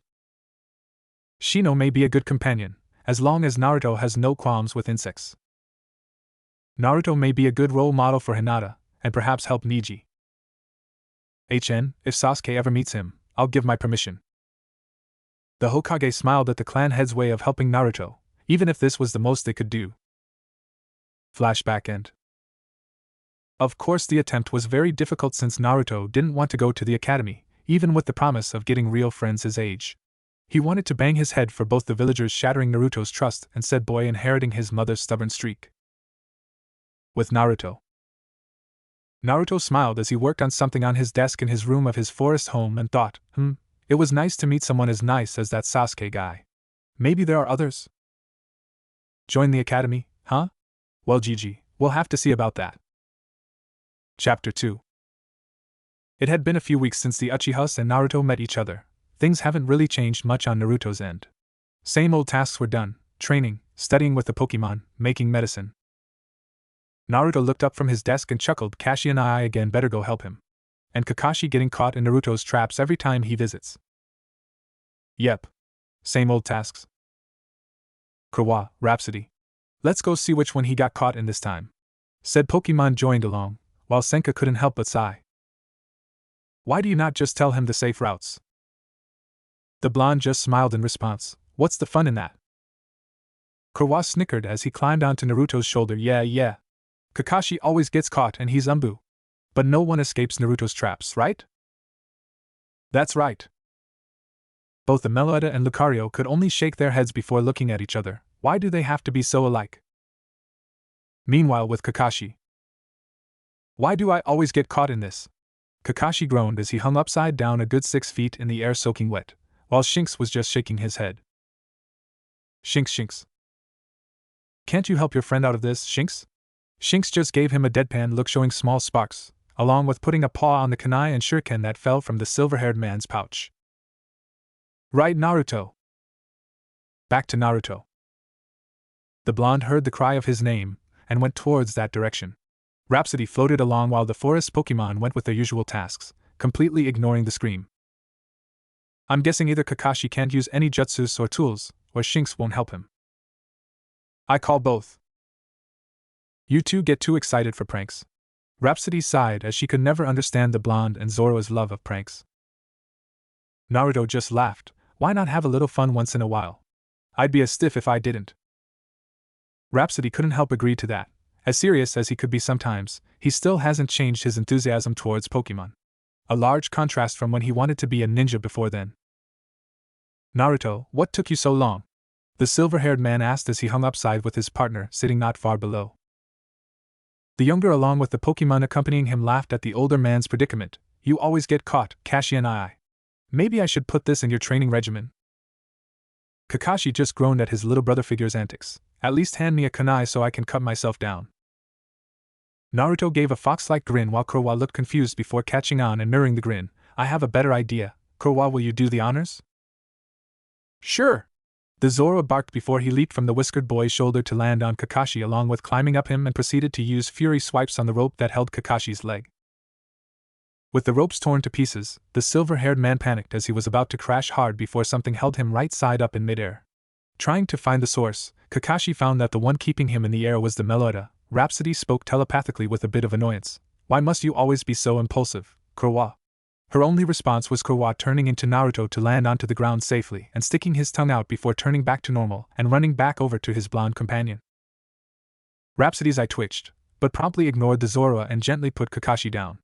The one-eyed man sighed in relief and thanked her before turning to Naruto and clearing his throat. "Well, that aside, I'm sure you know why Shinx and I are here." The blonde grinned as Shinx started walking over to Kakashi. "Oh, of course. Let's go back to my house, and I'll start Shinx's checkup. Anything else will be after that." He turned and started walking back to his large home within a clearing in the forest with the levitating Pokemon floating along not far behind. The silver-haired Umbu and the electric dog followed Naruto, finally reaching the house and having the blonde give Shinx his usual checkup of looking over his fangs, claws, and fur color, as well as electrical output and whatever else, with Kakashi not too far away, watching with pride in how skillful the prodigy was. After Naruto was done, he put away his supplies and turned to the older man with a smile on his face. "Shinx is in wonderful condition. His fangs and claws are forming quite nicely and his electrical output is rather high for such a young Pokemon. I'm impressed." Shinx puffed out his chest in pride from the compliment as the small blue Pokemon sat on the table. Kakashi couldn't help but chuckle at his little partner's antics. "Well, Shinx is a hard worker after all. We've even learned a new move with the training we've had." The blonde raised an eyebrow in curiosity as he helped the small Pokemon down and watched him run over to his companion. "Really? Well, a battle to see this wouldn't hurt," Naruto said as he was wondering what attack that the masked ninja and the electrical canine learned from the list of moves that a Shinx was able to learn.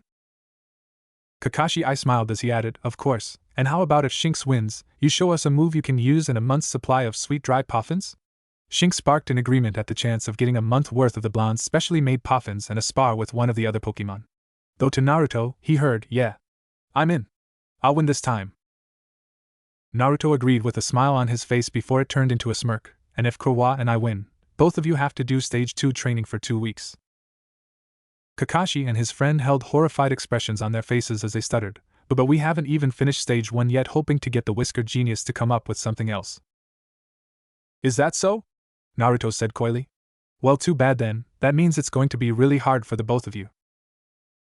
These stage trainings that were just mentioned was an idea Naruto and Senka came up with that trains a Pokemon in Kakashi's case or ninja with many tasks to strengthen the physical strength, defense, along with speed, stamina, and strength and defenses in aura or chakra. Basically, there are 10 stages from 1 to 10, ranging from level 1 to 100. Stage 1 begins from when the Pokemon hatches to when they reach level 20, Stage 2 goes from level 20 to 30, and so on until they reach the end of Stage 10. Aside from that, Naruto's regimens are more extreme than ANBU training. A way that this training helps the masked ninja is that one time that Shinx learned a new move, the blonde informed him that with enough training, that Kakashi would be able to use some of the moves with chakra as CLS jutsus. Kakashi was surprised and had doubts considering the moves that Pokemon were able to use were used from aura, while humans only had chakra, with the exception of Naruto, seeing as he's capable of using the moves. But Senka told him that Minato's Rasengan and Haracian was based off her own aura sphere and extreme speed. The Lucario and blonde prodigy admitted that they were training on how to use aura sphere, but didn't say how far they were progressing. The Sandame almost had a heart attack from the amazing news with Kakashi showed Shockwave without the use of seals, and then informed that the credit belonged entirely to the whiskered blonde. Flashback 4 months ago. "Is there anything else you would like to inform me about, Kakashi?" Hiruzen asked the ANBU member as he smoked his pipe. Kakashi nodded. "You see, Hokage-sama, Naruto discovered that even though we don't have the aura to use the moves Pokemon are capable of, we might be able to do them as well with chakra and training on the move. I, myself, was able to learn how to use one move." The Sandame almost dropped his pipe in shock before he regained his composure. "Really? Why don't we go over to Naruto and see that move in the forest?" Kakashi nodded as he shined away to pick up his young electric companion from his home before going to the Forest of Death. By the time they'd reached the forest, they see the young blonde walking towards them with Rhapsody not too far away from his side. "Gigi, Kaka and I? What are you two doing here? Don't tell me you're trying to get me to join the academy again?" Naruto asked with curiosity, and a bit of disdain at the mentioning from the ninja school. The two older men just sweat dropped as they thought the same thing, I guess that's still a no. Naruto was too smart sometimes. Probably another trait he got his father. Hiruzen coughed into his hand. Actually, Kakashi has made me aware of the fact that you thought of a way to make Pokemon moves be usable as seal-less jutsus. Of course, I would like to see him use this attack he was able to learn, and you can explain how he or other ninjas, of your choosing of course, can use this without the use of aura. Hiruzen explained, wondering how the blonde would respond. Naruto just calmed down and acted like nothing happened. Oh? Well, why didn't you say so? He said as he led the two older men along with Rhapsody and Shinx not too far behind and the forest Pokemon watching as they passed by. Finally they reached into a clearing that seemed to be somewhat devoid of grass with large boulders scattered around the area here and there. The Sandaime and silver-haired ninja wondered how long this area had been there, having the blonde prodigy answering their mental question. This spot is actually a place made by the Pokemon themselves to training physical strength, speed and accuracy. Physical strength, basically to be able to lift the boulders which weighs approximately a ton each without using a move, or for psychic types, lift them with telekinesis, throw them in the air, and catch them all before they fall to the ground. Speed, these rocks have a very rough and rugged surface and it hurts if you were to stand or lean on one for too long, including through clothes, you get the idea there. Finally, accuracy. The idea is to be able to shift targets in mid-strike, or even if something is surrounding the target when attacking. Naruto explained as the older men were in awe of both the amazing natural training ground and the well details the blonde put into the area. So Kaka and I, the move you're gonna show is Shockwave, right? Naruto asked Kakashi, making the two snap out of their thoughts. The silver-haired ANBU nodded. That's right. I managed to do it correctly with Shinx's examples and your instructions, Nara-sensei. Naruto twitches at the sensei comment. Stop calling me sensei. Anyway, since Shinx is here and Gigi hasn't seen Shockwave before, looking over to Hiruzen with him nodding, he'll show Shockwave first, and then you will do it afterwards. Shinx moved forward towards the boulders, waiting for Naruto's command. Alright Shinx, use Shockwave on the 4 largest boulders that are forming a square. The electric dog nodded as it looked at the large boulders and focused as a yellow sparking glow enveloped him before he barked his name out loud and the glow left him in a rays of lightning and striking the 4 boulders multiple times until it died down. The blonde nodded and smiled approvingly as he reached for a small case full of poffins he kept at all times in his coat, and took a pink biscuit with blue sprinkles and gave it to Shinx. Thanks for the demonstration, you were great. Shinx. The electric type cheered as he ate his favorite treat. Kakashi stepped forward, knowing it was his turn. So what's my target? He lazily asked. It's the medium-sized one that's in the center of the 4 boulders that form a square. The silver-haired man nodded as he stood stock still with his arms at his side and focused on the boulder, as he released some lightning chakra from his body and let it envelop him in a similar yet somewhat fainter than Shinx's yellow sparking glow as the sparks shifted around somewhat wildly before Kakashi expelled the sparks as he yelled, "Shock wave!" making the lightning fly in different directions before it turned on its own in midair and pelted the center boulder repeatedly before it died down. Kakashi had a few beads of sweat on his forehead from using Shock Wave, but he was relatively fine and walked over to Naruto and the Sandaime, who seemed to be impressed. When the silver-haired man reached them, Shinx ran over and barked a praise to his friend. That was amazing. Hiruzen said, but Naruto, tell me, how was he able to use Shockwave just like little Shinx here? Naruto nodded as he began his explanation. You see, chakra and aura are completely different, but chakra is chi and spiritual energy, while aura is pure spiritual energy. In that sense, moves aren't able to be used by ninja. The solution to that is the ninja use more spiritual energy than chi. Although that may be impossible, it can be done. For example, like Kakashi using Shock Wave, Dad's Rasengan, which is an aura sphere, and Hiraishin, which is extreme speed. Kakashi nodded in understanding before he asked, then how are you able to use any sort of move while you only use the Kage Bunshin? Well, my chakra is split into 3 large groups, chi, spiritual energy, and yukai. The blonde said with the older men calm since they knew said blonde was aware of the QB. Since I have the proper control and large reserves, I can just use moves and not rely on jutsu, or make tons of clones and have them each attack. And for not using jutsus, some take too long with hand seals and you instantly lose the ability to form hand seals if you don't have arms or your hands are paralyzed. Besides, using moves are also a good alternative if someone can't form chakra. Kakashi and Hiruzen thought of a boy that fit the description of not being able to use chakra that was currently in the academy, but thought against saying anything until they could get the blonde to join. The Sandaime nodded. I see, then how does one learn how to use more spiritual energy than chi? And is it capable of ninja using any type of move? For aura, you need to work it from the ground up. The way Pokemon strengthen their aura is through meditation or repeatedly working on a move that's somewhat weaker and slowly going up. Aside from that, ninja can't use any type of move, It needs to fit the ninja, just like how Pokemon have different qualities, so do ninja. Naruto responded as he turned around and a Naruto clone came up to the three with 2 red drinks in hand. Naruto took the drinks and nodded his thanks to the clone that grinned and dispelled itself. The blonde then turned around and gave the drinks to the 2 older men, who accepted it, although somewhat skeptical, until Naruto told them what it was. It's only lepa berry juice. It helps restore aura and a bit of your energy. It tastes good too. Kakashi and Hiruzen nodded as they took a sip and felt some of their energy return and feel the aura within them grow a bit. Naruto, you truly are a genius, Hiruzen said with pride filled in his voice. Not only are you making wonderful medicine and discreetly making a name for yourself, you also came up with a way for ninja that may not be able to use chakra, be able to use moves. Starting from only age 5, no less. Kakashi added, you would probably be famous if you were to be a ninja. Naruto paused while Rhapsody had been silently watching the whole time. I'm not that much of a genius. I mean, I had help from the Pokemon, and the medicine I make helps them too. I do train, but not to be a ninja, just to protect the ones precious to me. Even if I'm named civilian, doctor, or even demon brat, I don't care, but I won't be a ninja and go into the academy just to watch myself be ridiculed by kids that are influenced by their parents, and sabotaged by the teachers, only to get no real friends my age in the end.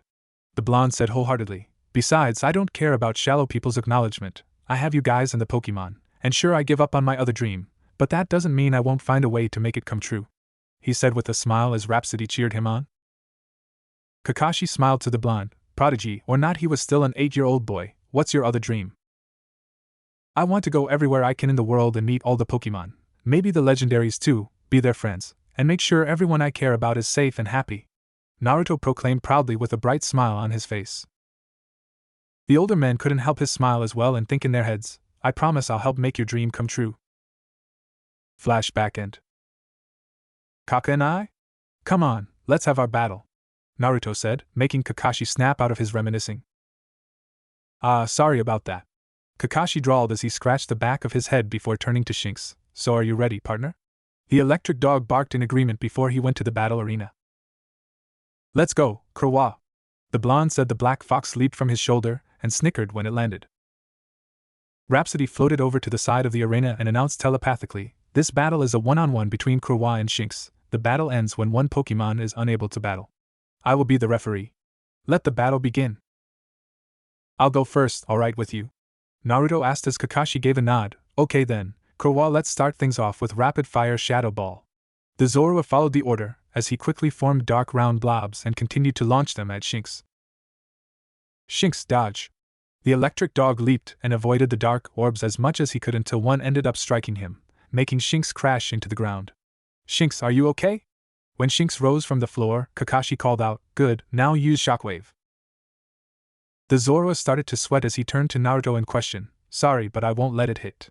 Kurama, use Dig and get underground, Naruto said as Kurama burrowed under the earth and avoided the attack while Shinx and Kakashi were looking for where the dark-type Pokemon would come up. It was too late as Shinx as struck from behind and thrown in the air. Try to regain your balance and use Charge. Naruto was confused as to why Kakashi had done that, but was cautious. Make tunnels, Kurama, he said as the fox quickly burrowed and made holes under while Shinx landed back to the ground. Shinx and the older ninja were cautious this time around, and wondered why the more experienced duo were doing this. Shinx, go over the edge of one of the holes and use Shock Wave. Shinx did as told and the electric attack was sent into the hole, making Kurama jump out of the tunnels in pain and sparks on his fur, as he couldn't move fast enough to avoid being hit. Kurama, Naruto called in worry before he saw his dark fox companion shake off the electricity and barked, I'm not going down yet. The blonde grinned and shouted, jump back into the hole and use Hyper Voice. Kurama leaped into a close-by hole he made, and as Shinx attempted to use Shock Wave to make the Zorua come back out, he was attacked by Hyper Voice. Kakashi wasn't doing any better since the sound wave reached his ears as well, and wondered why the strength of the attack seemed to increase, before widening his eyes, the holes. The sound waves are acting as echoes going through the tunnels, making the Hyper Voice grow stronger the longer it lasts. Naruto really thought ahead in this, but how can I counter this if Shinx can't go towards the hole? Shinx used Double Team and Shock Wave into all of the holes. The electric canine duplicated himself and ran towards the edge of the holes and endured the sound as he sent the wave of electricity. Naruto, seeing this, yelled, dig back up and attack the Shinxes with Shadow Ball.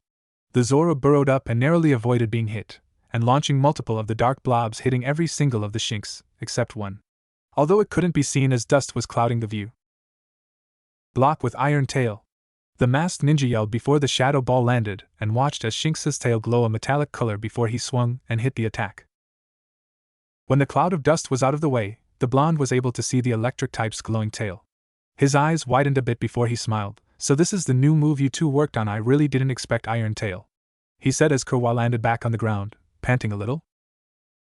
Kakashi I smiled. Yes, it took a while, but it was worth the training. And he noticed that Shinx was just as tired as Kurama. Well, it seems the winner is going to be decided in one last move. Naruto nodded. Yeah, looks like it. Before his face turned stern, alright Kurama, let's finish this with your favorite move, thief. He yelled as the Zoro launched toward Shinx as fast as he could. Shinx, end the match with iron tail. The silver-haired man yelled as the electric dog's tail glowed as swung as hard as he could. Both Pokemon's attacks hit the other, Kurama in the face and Shinx on the nose, and were sent flying quite a distance before they landed on the ground with a thud. Both Kakashi and Naruto ran to their respective Pokemon to see if they were okay, to see they had swirls on their eyes, showing they fainted. The Meloetta saw this and announced, both Shinx and Kurama are unable to battle. The match is a draw. Both the silver-haired Umbu and blonde prodigy carried the Pokemon in their arms as Kurama and Shinx awoke, while Rhapsody floated over to them. Naruto smiled at the Zoro in his arms. You did really well, Kurama. We'll be ready next time. Kurama nodded his head before he growled to Shinx, yeah, and next time I'll give you a black eye for the one you gave me with that iron tail. Shinx barked in return in Kakashi's arms. You hit me in the nose with your thief. That's nothing, the Zoro retorted with Naruto and Rhapsody's sweat dropping and the silver-haired Umbu confused. Naru? What did they say? The blonde sighed. Kurama says he's gonna get Shinx for giving him a black eye from Iron Tail. Although I don't really see how he has a black eye. Kurama jumped out of Naruto's arms and turned into an exact copy of Naruto, only with a black eye, and pointed at it. See? I told you, you just couldn't see it through my fur. The whiskered boy just sighed and took out a potion as Kurama still ranted. Yes, now just close your eyes and let me fix it. The transformed fox Pokemon didn't hear Naruto and was sprayed in the eye with the healing liquid. It stung. Not too painfully, but it did. Ah! Kurama shrieked as he transformed back and held his eye. Why'd you do that? Your eye's better, isn't it? Besides, I did warn you. Then warn me sooner. Then what's this? The blonde asked as he noticed an orange book at Kurama's side. He picked it up to read the title Ika Ika Paradise. The fox must have gotten it from Kakashi when he was sent flying after he used Thief. With Naruto's bangs covering his eyes and shadowing his face, he turned to the masked ninja. Kakashi, he said in a haunting voice as he shakingly held the porn book in his hand. What is the meaning of this? Kakashi sweated and gulped. Force of habit? I swear I didn't know I had it on me. That may be, but you know I hate perverts, these orange books, and especially the author and people who carry them around. The blonde said before his white armlet released a small little wave of fire and burnt the book to ashes, and turning to a random direction, that goes for you too, Gigi. If I see you with one of these, I'll flip both the Hokage Tower and mountain upside down, and make you find a way to fix it. And I'm sure that's gonna cost a lot. With Horizon. The Sandaime gulped at what Naruto said, both at the threat knowing full well he would and could do it, and that the blonde knew about the crystal ball. Back to Naruto and Kakashi. Kakashi backed away as he put Shinx on the ground, and no now, and Naruto. Let's be reasonable here? Naruto stalked over to the man while Shinx, Rhapsody, and Kurama made sure to stay away from the angry blonde. I don't think so. The blue-eyed blonde growled as both his aura and chakra made his hair float slightly. Since you wanted to see a few new moves, why don't I show you the fighting types firsthand? The older man didn't respond, seeing he was too busy running and possibly be able to see the next sunrise. Naruto frowned and yelled as he ran after him, Get back here, you one-eyed old pervert. Tebeo. I'd like to avoid a trip to the hospital, thank you. Kakashi yelled in the distance, and looked at the sky. Sensei. If you can hear me, please stop your son.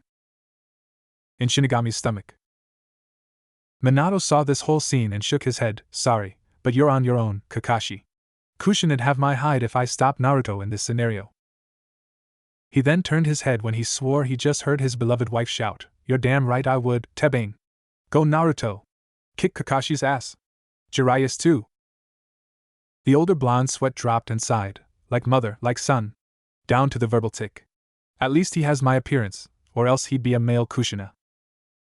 With Naruto and Kakashi, an hour and beat down later. So what have you been working on? The silver-haired ninja asked with his face covered with lumps and bruises, as he sat on a couch in Naruto's office with a few Pokemon walking through occasionally. I've been noticing that you've been deep in those books. Naruto looked back up from his desk with Senka beside him. I'm trying to recreate an item called a Pokeball. It stores a Pokemon and keeps them from being hurt or for traveling without them being noticed. And Senka has a Pokeball, so I'm considering and asking Arceus-sama how to make them along with other things. When Kakashi heard this, he turned his attention to the Lucario. She nodded and took out a small red and white orb and pressed the button on the center with her paw, making it expand. I stayed in here when Minato was around people. I still had full awareness of what was going on in my surroundings. No one ever knew I was there. The older man couldn't help but stare at the orb in Senka's hand and asked the blonde, Naruto? If I had that, would I be able to have Shinx with me during missions? He truly wanted to know since he wanted to be assured that his little companion was safe by his side. The blonde nodded, yeah, since the Pokeballs are able to shrink, you can just put them in one of your ninja pouches. Of course I want to be able to make personalized ones too, that way I can tell who's who. Naruto then went to his book. I personally think Pokeballs are an option if the Pokemon is hurt, and you need to heal it, or if they are okay with joining you, though. Kakashi agreed with Naruto's idea. The thought of capture a creature without their consent would be cruel. I can see the truth in that, Naruto. I'm sure you'll be able to do it. The whiskered boy smiled, thanks Kaka and I. Before he looked out the window to see a stream flowing not too far away. Do you really have to be a ninja to be able to travel and leave the village? The silver-haired Umbu was silent before he answered, not necessarily, but I doubt the Sandaime would let you leave and risk you getting hurt. But I'm strong. I can defend myself, Naruto retorted. That's true, but being a ninja would give him a reassurance that you'd be okay. If I were to be a ninja, I wouldn't be able to leave and see the Pokemon. I might even be marked a missing nin, and I'm sure the villagers wouldn't hesitate in trying to kill me. You could always have Hokage-sama tell the village of your status, or you can perhaps gain a title of Sannin. Sannin? You mean like Jiraiya, Tsunade, and Orochimaru? I wouldn't have much to earn a title like that. Well, you could say that the Pokemon are summons, and not to mention the moves could be mistaken for CLS techniques. Naruto thought, and that was not a bad idea, but even so, I'd have to attend an academy, and spend a couple of years in a room doing nothing. I wouldn't even be able to interact with anyone. What about that Sasuke Uchiha? You got along well with him and he seems to like Pokemon like you. I'm sure you'd make more friends. I know that the Sandaime wouldn't mind putting you in the same class as him and other kids around your age. Kakashi answered, while trying not to tell the blonde of the other heirs that had been told about Naruto and were willing to be friends with. Said blonde was contemplating the idea before shaking his head. Sasuke was probably a coincidence. There's no way someone from a clan would want to be my friend. Kakashi held back a sigh at Naruto's stubbornness and I smiled. You never know, Naruto, maybe you'll be surprised. He then stood up and picked up Shinx, who'd been taking a nap. Well, I supposed it's time to go. Bye, Nero. And left out the door and went home via Shunshin. Bye, Kaka and I. And next time you visit, bring ramen. The blonde waved and not noticing a little pink cat peek through the window curiously before flying away. Hours later, after Naruto sat and studied more moves of Pokemon as well as the multiple different numbers of Pokemon, even the legendaries as he read their entries repeatedly, he thought a walk was in order and quietly left while Rhapsody and Kurwa were sleeping. He waved and smiled at the Pokemon he passed by as they greeted him in their own way, before he decided to take a break at the lake in the forest. He laughed as he saw two blue round bug-like Pokemon race across the surface while the fish Pokemon occasionally jumped in the air, and other were drinking the water from the edge. It really felt peaceful. Naruto froze as he heard ruffling of a bush and turned to it to see a large blue dog calmly walk out, showing its purple mane and two white tails. Naruto couldn't help but gasp. This was Suicune, one of the legendaries, known as the Aurora Pokemon that purifies springs and lakes.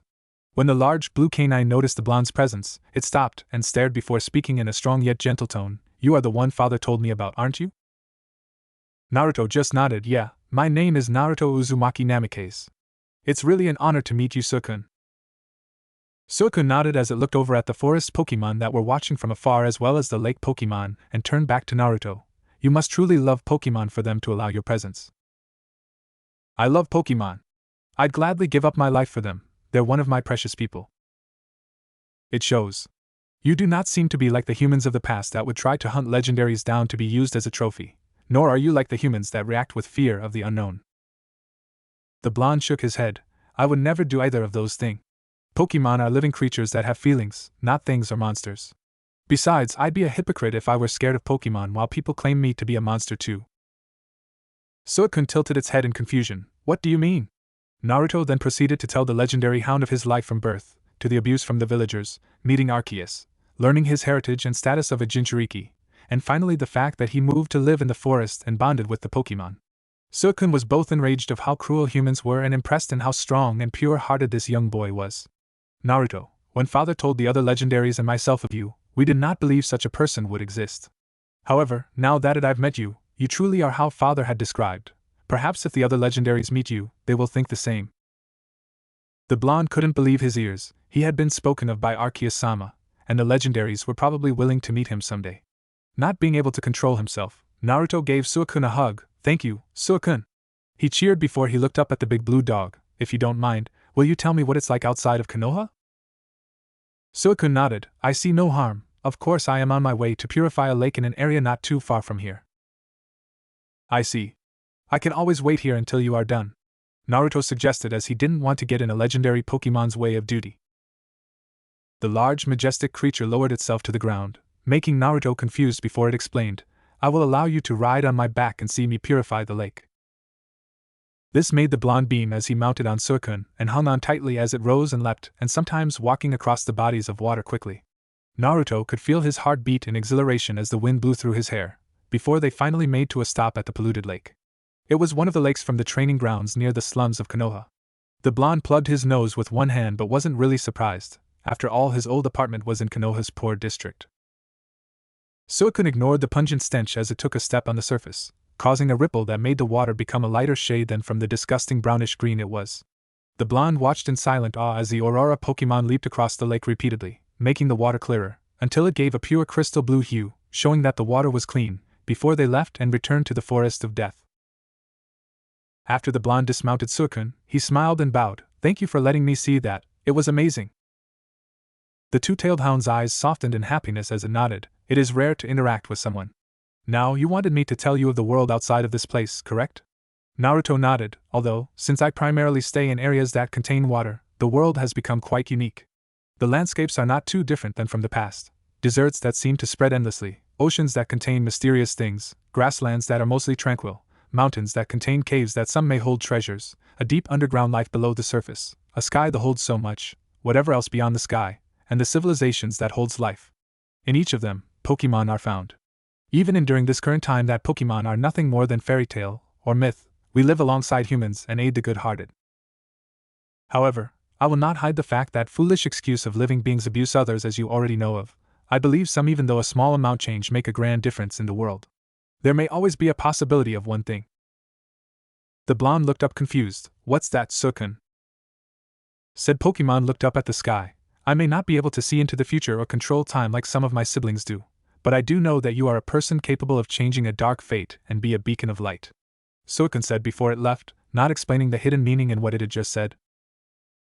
Naruto stared at the spot where the legendary had sat during the whole time and went over every bit of new information he received and looked up at the clear blue sky, and whispered, Arceus-sama, if you can hear me, please consider my wish.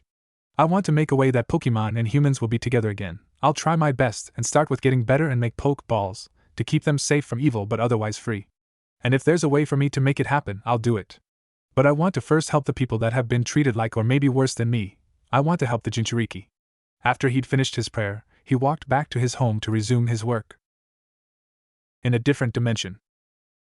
The large white sentient Pokemon heard this and held happiness in his eyes. I see our chosen is one very determined child. A feminine voice said, making Arceus look to see a beautiful woman with long wavy golden blonde hair and teal eyes, wearing a simple white gown that trailed to the floor with a soft pink cloak over her shoulders. Arceus relaxed seeing the familiar goddess, Kami. Yes, Naruto Uzumaki Namikaze is an amazing boy. I haven't seen one like him since his father, and before him, the old chosen that had made the world wonderful, at least for the few hundred years after his passing. Kami smiled. Yes, how times were relevantly peaceful then. She then giggled. You know, Arceus, if it weren't for the fact that the other gods and goddess are doing something, we probably would be in big trouble. Especially with Fate. The Pokemon god sighed at the mention of the goddess, Fate. While she has good intentions, tends to overlook things. Had I not appeared for Minato Namikaze and his son, the Pokemon would have been left alone, as Naruto would have been. I couldn't let our chosen die due to fate's whim. The blonde woman nodded. Yeah, fate may believe that he should have been abused by the villagers and not know of anything, but even she can have events going her way. But since she found out what we were up to, she's going to make us let Naruto be a ninja. She laughed nervously. It's going to be fun, having a stubborn chosen become a ninja, right? Arceus just shook his head, knowing fate, I doubt it. Cammy just silent before she put her head down. I knew it. Back to the human world.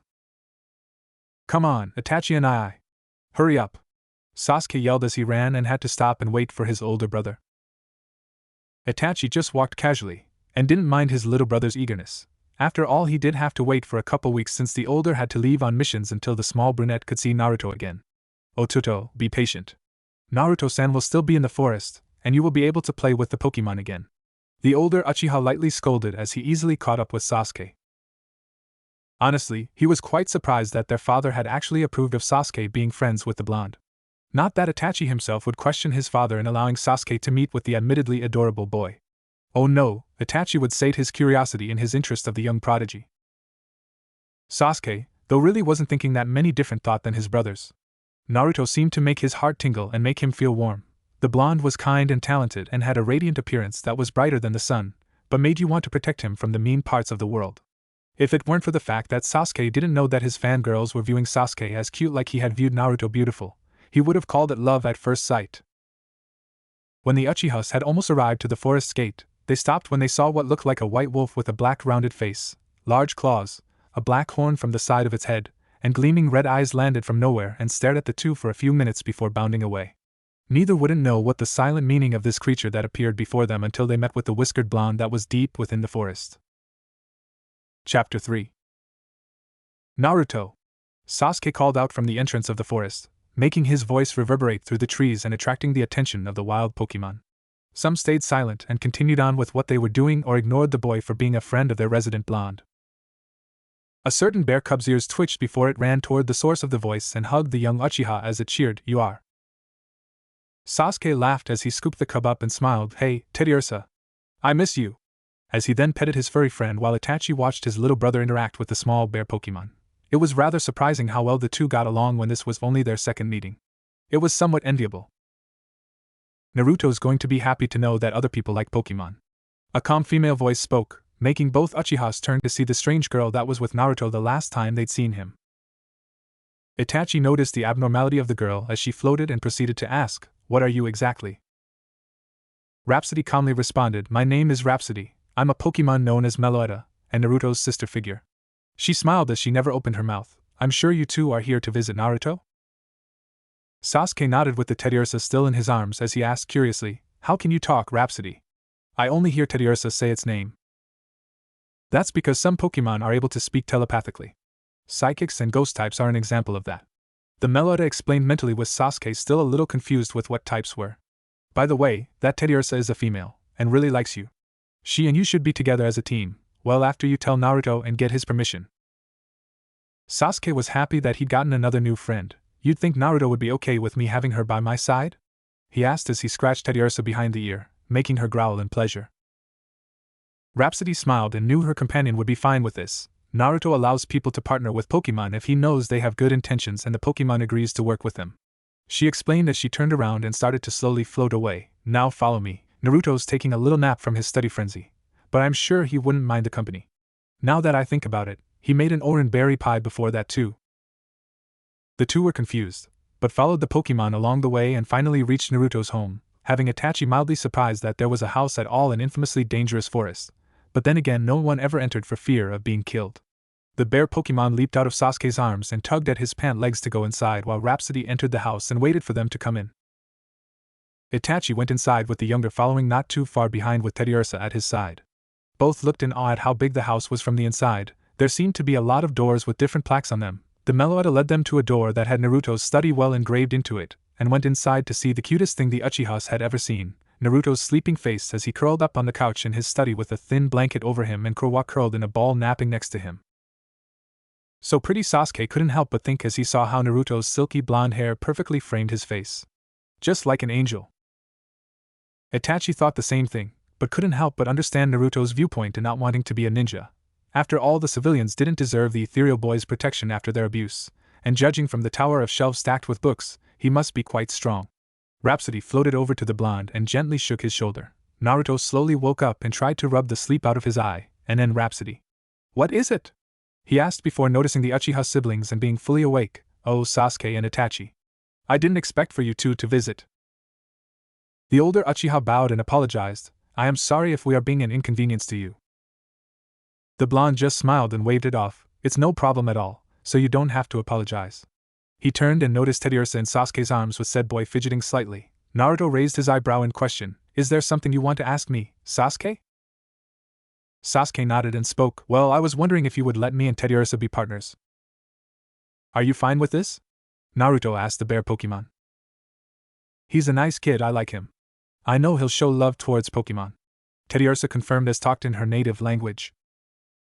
The blonde smiled at the small Pokemon's conviction and nodded at Sasuke. "Alright, Sasuke, you and Teddiursa can be partners. And any other that decides they want to be with you as well." The younger brunette cheered as he held Teddiursa above his head. "That's great, right, Teddiursa?" "You are." Itachi, who'd been watching, decided to speak of the Pokemon they'd run into on their way here. "Naruto-san, might I ask about this Pokemon Sasuke and I saw before arriving here?" "Go ahead." This Pokemon looked like a black wolf with white fur and a rounded face. Its paws were fairly large with long claws, along with a scythe-like horn on the side of its head along with gleaming red eyes. Itachi described the Pokemon and was surprised when the blonde widened his eyes. "You saw what?" Naruto asked as he leaped off the couch to go to his desk and grab a thick and worn-out book titled All Known Pokemon, and briskly turned to pages to what was described, before turning the book around to show the two what was described. "Is this what you two saw?" Hoping that it wasn't. Sasuke and Itachi nodded and confirmed Naruto's thoughts. "Why? What's wrong, Naruto?" Sasuke asked, confused. "The Pokemon you two saw is known as an Absol, the disaster Pokemon. They're known to live up in the mountains and avoid contact in general, but one only appears before to warn you of something bad that is about to happen." Naruto explained before he realized something. He turned toward the Meloetta and shouted, "Rhapsody, get me one of the extra-large containment scrolls. I'll guide the Pokemon away from here." "Naruto, what's Rose?" Sasuke tried to ask before he was interrupted by a loud explosion and the cries of Pokemon. The Uchihas ran over to the window to see a large fire spreading over the trees. "Someone is attacking the forest." Naruto answered, "This is probably what Absol was trying to warn you, and if I'm right, someone is attacking your clan," he said as he led everyone out of his house, and Rhapsody held a medium-sized scroll in her hands and gave it to the blonde, and he placed it on the ground next to his home, and it was sucked into the scroll. He put the scroll into his coat and crossed his fingers. "Kage Bunshin." He yelled as multiple amounts of clones appeared waiting for Naruto's orders. "Some of you, put out all the fires. The rest of you will rescue the Pokemon and take them to a safe area or underground. 2 of you will stay here with me." The clones nodded and left to do their task except for 2, and they waited for orders. Sasuke turned to Naruto, gripping Teddiursa somewhat tightly. "What are you going to do?" "I'm doing what I can to protect my precious people," the blonde answered. "Itachi, I trust that you can deal with the person that is the cause of this. They should still be here." The older Uchiha nodded. "Very well, it is my duty to protect Konoha after all." He then leapt to find the person that was doing this. Naruto then turned to the younger Uchiha. "Let's go to your clan compound. We need to help them." Sasuke nodded. "Stay close to me, I'll teleport us there," the blonde said as he held the brunette's hand with his companions perching on his shoulders, and they vanished. With Itachi A/N, "Sorry if the fight scene's not too good, I don't have much memory with all the jutsu, so it's going to be a little short." It didn't take Itachi long before he found a soul man with an orange swirling mask that was fighting with what looked like a bipedal jackal, along with the same wolf-like Pokemon he'd seen earlier. Deciding he'd help the 2 Pokemon, Itachi took out a shuriken and carefully aimed towards the man, making him dodge from both the bladed stars and a poisonous punch from Senka. The Lucario glanced over at the new arrival and telepathically spoke to him. "Absol, and I need your help to get rid of him, but he keeps moving. Try using any jutsus you have that can trap him in one location." The older Uchiha nodded, but with each attempt, the mysterious culprit avoided every strike. "My jutsus can't do anything, even the Pokemon's techniques are grazing him at best," Itachi thought as he continued to hurl shuriken and kunai to force the man to move into Senka and Absol's line of fire. Although it was barely noticeable, Itachi saw him forming the fireball jutsu towards the white-furred wolf.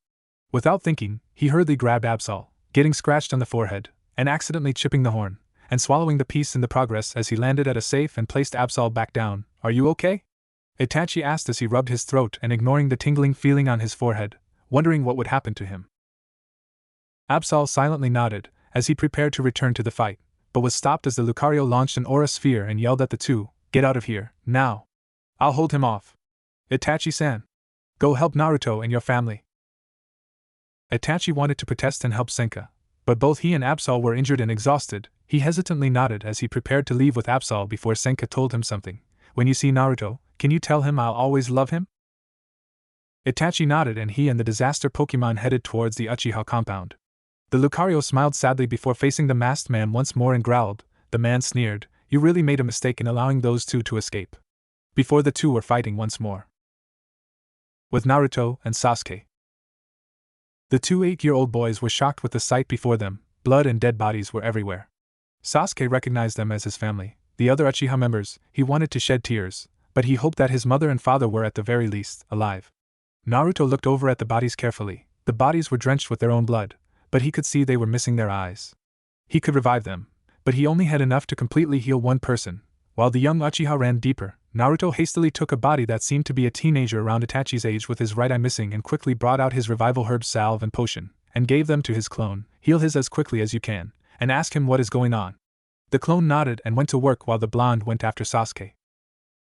When he did find the young Uchiha, he was shocked as he saw Itachi fighting his mother and father. "Ni-san! What are you doing? Stop!" Sasuke yelled pleadingly, not believing his eyes. Naruto, however, was suspicious. This person couldn't be Itachi. After all, he was supposed to be back in the forest. "Who are you really?" the lab coat-wearing prodigy asked sternly. "The real Itachi is back in the forest, and even before so, he was with Sasuke and I. Identify yourself." Hearing this, made the three Uchihas wonder who this murderer was. Seeming to be frantically thinking behind his calm facade, the Itachi impersonator lunged at Naruto instead. The young Uchiha was shocked, but couldn't move as fear froze his body. Naruto, on the other hand, calmly stopped him as he held out his hand. His eyes glowed a soft blue, and whispered "Psychic" and proceeded to lift the man in the air. The blonde struggled as he was starting to feel exhaustion from his clones completing their tasks and dispelling and was forced to release the imposter. Taking the chance, the man prepared a jutsu to end Naruto. Seeing this, Rhapsody desperately tried to think of something to help her brother figure. Then she felt a move come to her mind that she knew would help. "That's it," she thought before floating high in the air and sucked in her breath. "Relic song," she said before she sang beautifully, making Naruto and the three Uchihas watch in amazement as the Meloetta seemed to transform from wearing a dress to a tutu. Her long green hair turned auburn and wrapped around her head, as her legs grew longer. The imposter was also affected as he felt drowsy, but tried to fight it off. The blonde prodigy gazed in awe as he watched Rhapsody then follow through, by attacking the man gracefully as though she was dancing. That's acrobatics. Rhapsody rarely ever uses that move. That form, could it be pirouette form? Naruto thought as he'd managed to find information on Rhapsody's species. It said that only a move known as Relic Song could allow Meloetta to change from Aria form to pirouette form, as well as make Rhapsody be from a normal psychic type to a normal fighting type. Snapping out of it, he saw Rhapsody use teeter dance as she danced around in a clumsy fashion and proceeded to make the man sway in dizziness before having been slapped in the face multiple times as the Meloetta used wake up slap. Acting quickly, Naruto went into his lab coat to take out an elixir and sprayed himself. As he healed, Rhapsody looked over at the blonde and nodded as they stood on either side of the weakened man with Kurama stood from the side, each taking a deep breath before they attacked in sync. Round. Round. Hyper voice. As the sound waves struck the imposter, he couldn't move and eventually collapsed to the ground dead. Sighing, the blonde trudged over to the three Uchihas.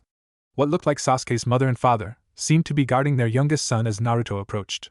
The blonde looked over the father's wounds as his seemed to be the most severe. "Uchiha-san, I'll heal you before we go to the Hokage, alright?" the blonde asked as politely as he could. The older Uchiha male merely growled in distrust. "Why should I believe you? You could be planning to attack my family and me." Naruto didn't reply as Sasuke leapt out of his mother's arms and over to the blonde's side. "No, To-san. This is Naruto Uzumaki, the boy I told you about," he defended as Teddiursa, who'd stayed in his arms, stated her agreement. Both parents seemed surprised that this boy was the one that would always pull pranks every once in a while. In fact, he didn't look like a boy at all. Relaxing, Mikoto was still worried of her husband, looked over at the feminine blonde. "Even so, how can you help Fugaku? We need medic means to help him." Naruto just continued walking over to the three Uchihas. I'm not a medic nin, but I have the supplies necessary to help. Naruto spoke as he knelt down to Fugaku and went into his coat and took out things that brought surprise to the clan head, the unique medicine that would only be provided in emergencies or when the Sandaime was notified. This medicine is told that it is not within access of the hospital, unless the Hokage contacts the Igaku no Kami, the medicine maker that everyone gave the name for that person. Fugaku thought as Naruto rubbed some of sprayed a greenish liquid onto his wound, making him involuntarily flinching from the sting, but watched in awe as his wounds were closing and healing in an alarming rate. This sight convinced the Uchiha clan head of one thing: Naruto Uzumaki, he must be Igaku no Kami. When the blonde was done, helped Fugaku stand on his feet as Mikoto checked in awe that his injuries were gone, while Sasuke beamed at how amazing his blonde friend was. The older male checked himself over as he turned to the boy. How did you do that? Fugaku asked. Naruto merely turned around as he responded, I'll explain, but Gigi will probably want to hear about what's going on. Teleport, he said as he transported the Uchihas and Pokemon to the Hokage Tower. Not too long after, the 5 people and 3 Pokemon were in front of the Sandaime, that looked relieved to see them. Thank Arceus-sama and Kami-sama, you're alright. Hiruzen sighed. When Itachi came injured with an Absol, I feared for the worse. Naruto looked up at his surrogate grandfather. How is the forest? My clones did the best they could before dispelling. The forest is greatly damaged, but will be fine in a few years. The Sandaime replied before looking down solemnly. However, aside from the tragedy of the Uchiha clan, Senku-san sacrificed herself as well. Kakashi had found her body and has buried her beside Minato and Kushina. This caused tears to well up and fall down Naruto's cheeks. His precious aunt, the living being to keep as a memory of his parents, the one that took care of him when no one could, raised him and taught him about the Pokemon, helped him train, was there for the good and bad, was gone. And the worst part was that the blonde knew he couldn't force the Lucario to be brought back. Senka obviously died the way she wanted, for protecting her loved ones. Absol, who'd been in the room as well, put his head down in shame, both for Naruto and guilt.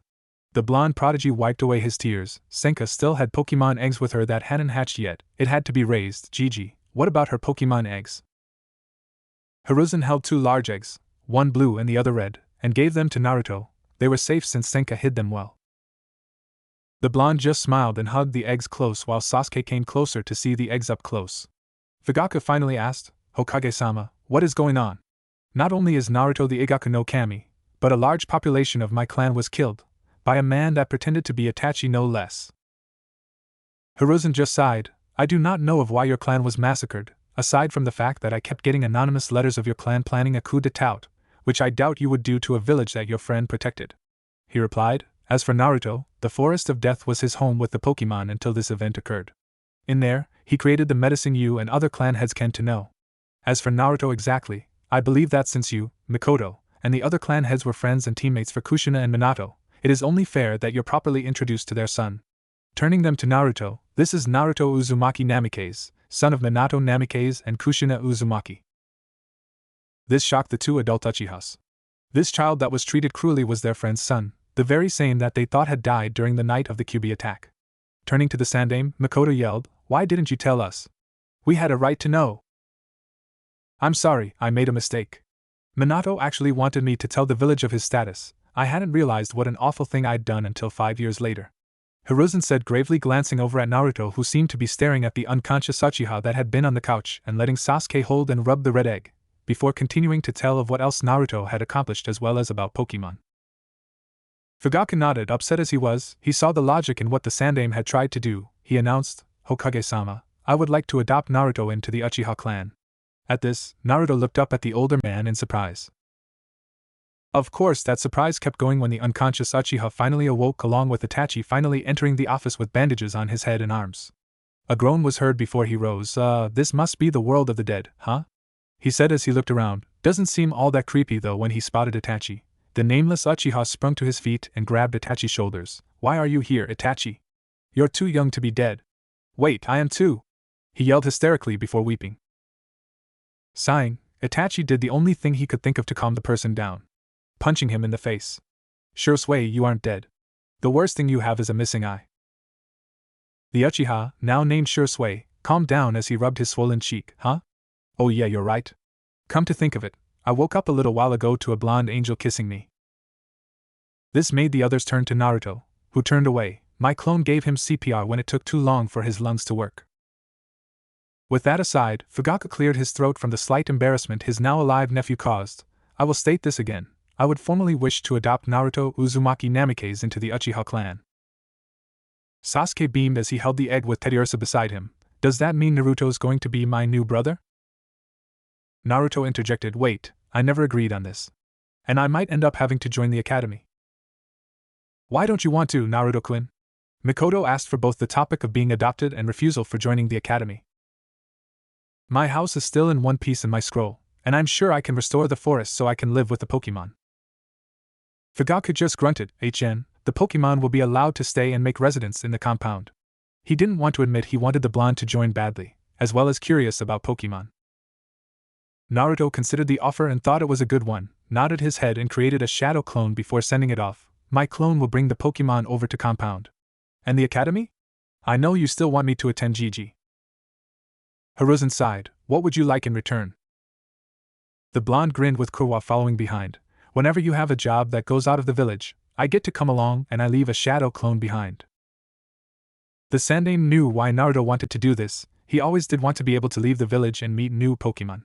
Fine, Naruto, but be sure to stay near me, or at least leave a note. At least this way, he'll be able to meet the other clan heirs in the academy and make more friends. Naruto beamed at the victory, sure, GG. Good, I thought I'd have to sneak out. Sasuke laughed and hugged Naruto, that's great, I have a little brother. And he's going to be in the same class as me. The blonde nodded as he turned to Rhapsody, and great job, Rhapsody. You were able to use Relic Song, great job. The Meloetta smiled at her friend's praise. Naruto truly would never change to her. Meanwhile, Fugaku, Mikoto and Hiruzen were tackling the large adoption files. By the time the group reached the compound once again, they were greeted with something the Uchihas didn't see every day. Pokemon swarming around the house with great curiosity. Some looked like ghosts or inanimate objects. Whoa! This is the first time I heard the compound so lively.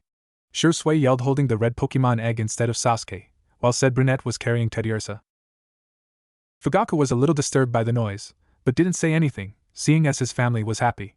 Seeing how his wife was trying to hug the Pokemon that she'd found cute. The blonde prodigy smiled, Fugaku-san? Can you show me where I can put my house? Or maybe a good area to plant berries and herbs? Sure, Naruto-kun. I'll show you a good place. Mikoto said as the two walked off, leaving the Uchiha males plus a Meloetta, Teddiursa, Absol, and red Pokemon egg. There was an awkward silence as the older Uchihas stared at each other as if asking what now.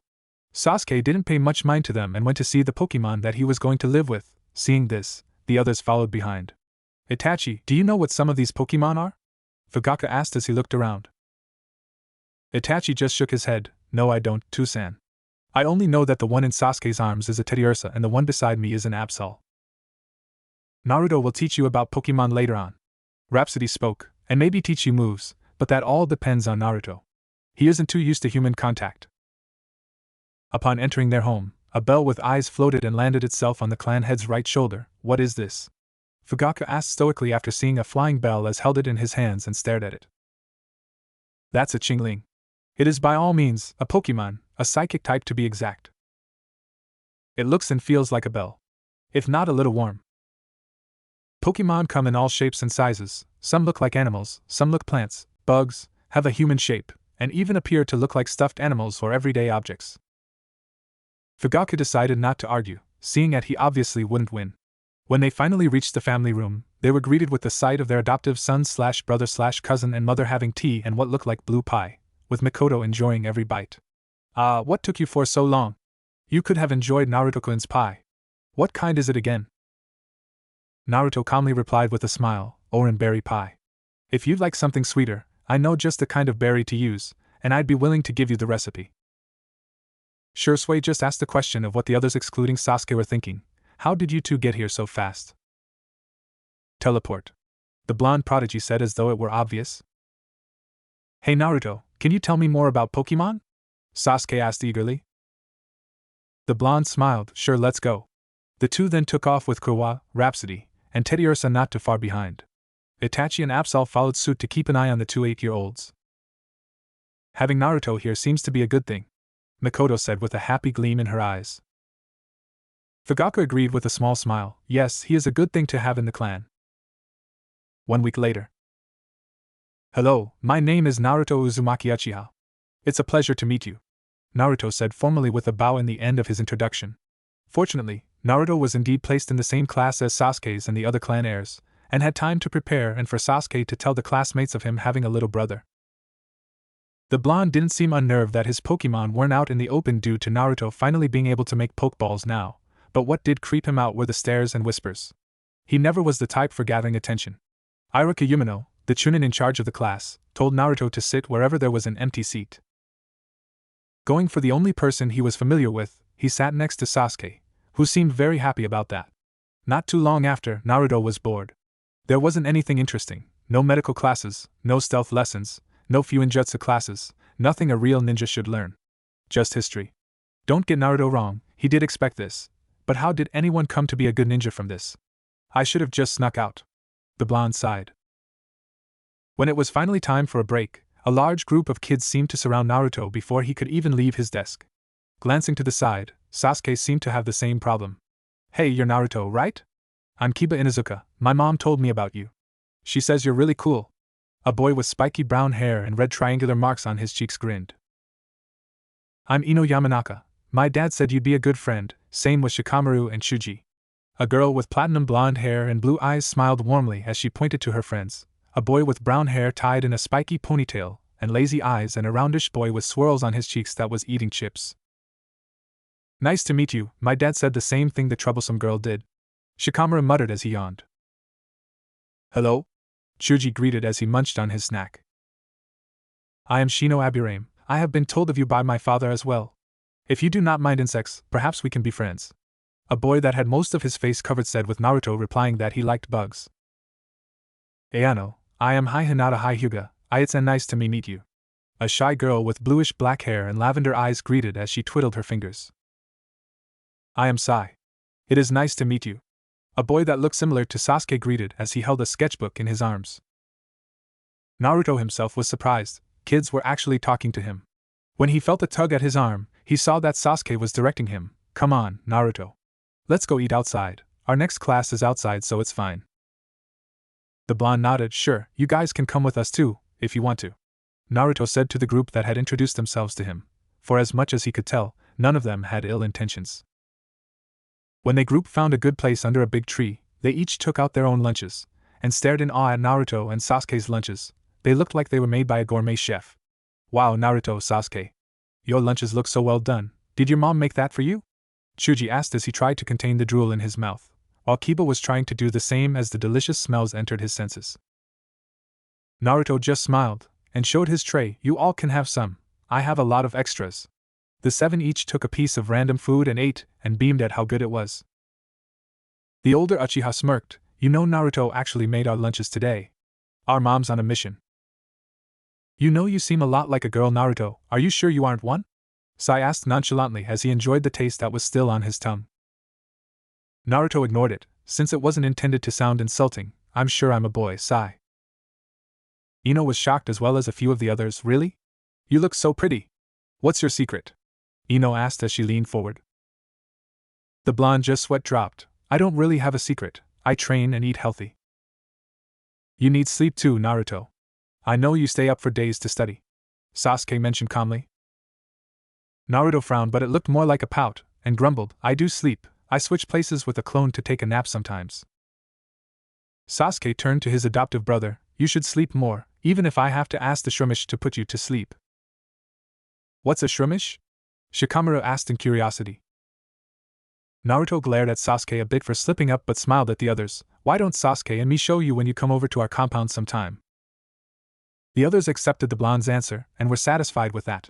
Soon enough, break was over and the group headed to meet Iruka and the other classmates. Naruto, is it a good idea to let them know about the Pokemon? Sasuke whispered.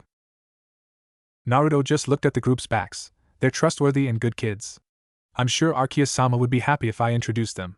He whispered in response, after all, you and Teddiursa are best friends, same with Itachi and Absol, Tu-san and Qingling, and Shursui and Magby. The red egg had indeed hatched between the week into a Magby, and just like Shinx, it took to Shursui. Although it was a funny sight that the infant Pokemon nearly burned said Uchiha with an endearing ember. The blue eggs hatched as well into something very surprising to the blonde, twin Riolu, one male and the other female. They quickly took to Naruto and stuck to him like glue, sometimes coming out of their pokeballs on their own and hugging the blonde prodigy's neck. Yes, Naruto knew that these clan heirs were good people, and would be great friends. Maybe it won't take too long until they might have Pokemon by their sides as well. 1 year later. True to Naruto's words, he'd shown the compound to the other kids. They were quite surprised and amazed in their own ways. Kiba got along well with the Growlithe and came to name him Akamaru. Shikamaru seemed to attract a very mischievous Duskull and a laid-back Deerling, but they got along well enough and played shogi together often. Chuji seemed to have a mutual liking to a Beautifly and a Makahita, although Naruto honestly had no idea when Makahita showed up. Ino and Apetalu were very close, seeing as she almost never went anywhere without it. Sai unsurprisingly got along with the Smeargle. Shino and the bug types enjoyed each other's company, and wasn't minding anything when a Joltik and a Surskit clung themselves to him. Hinata became friends quickly with a Swablu that enjoyed to perch on her head.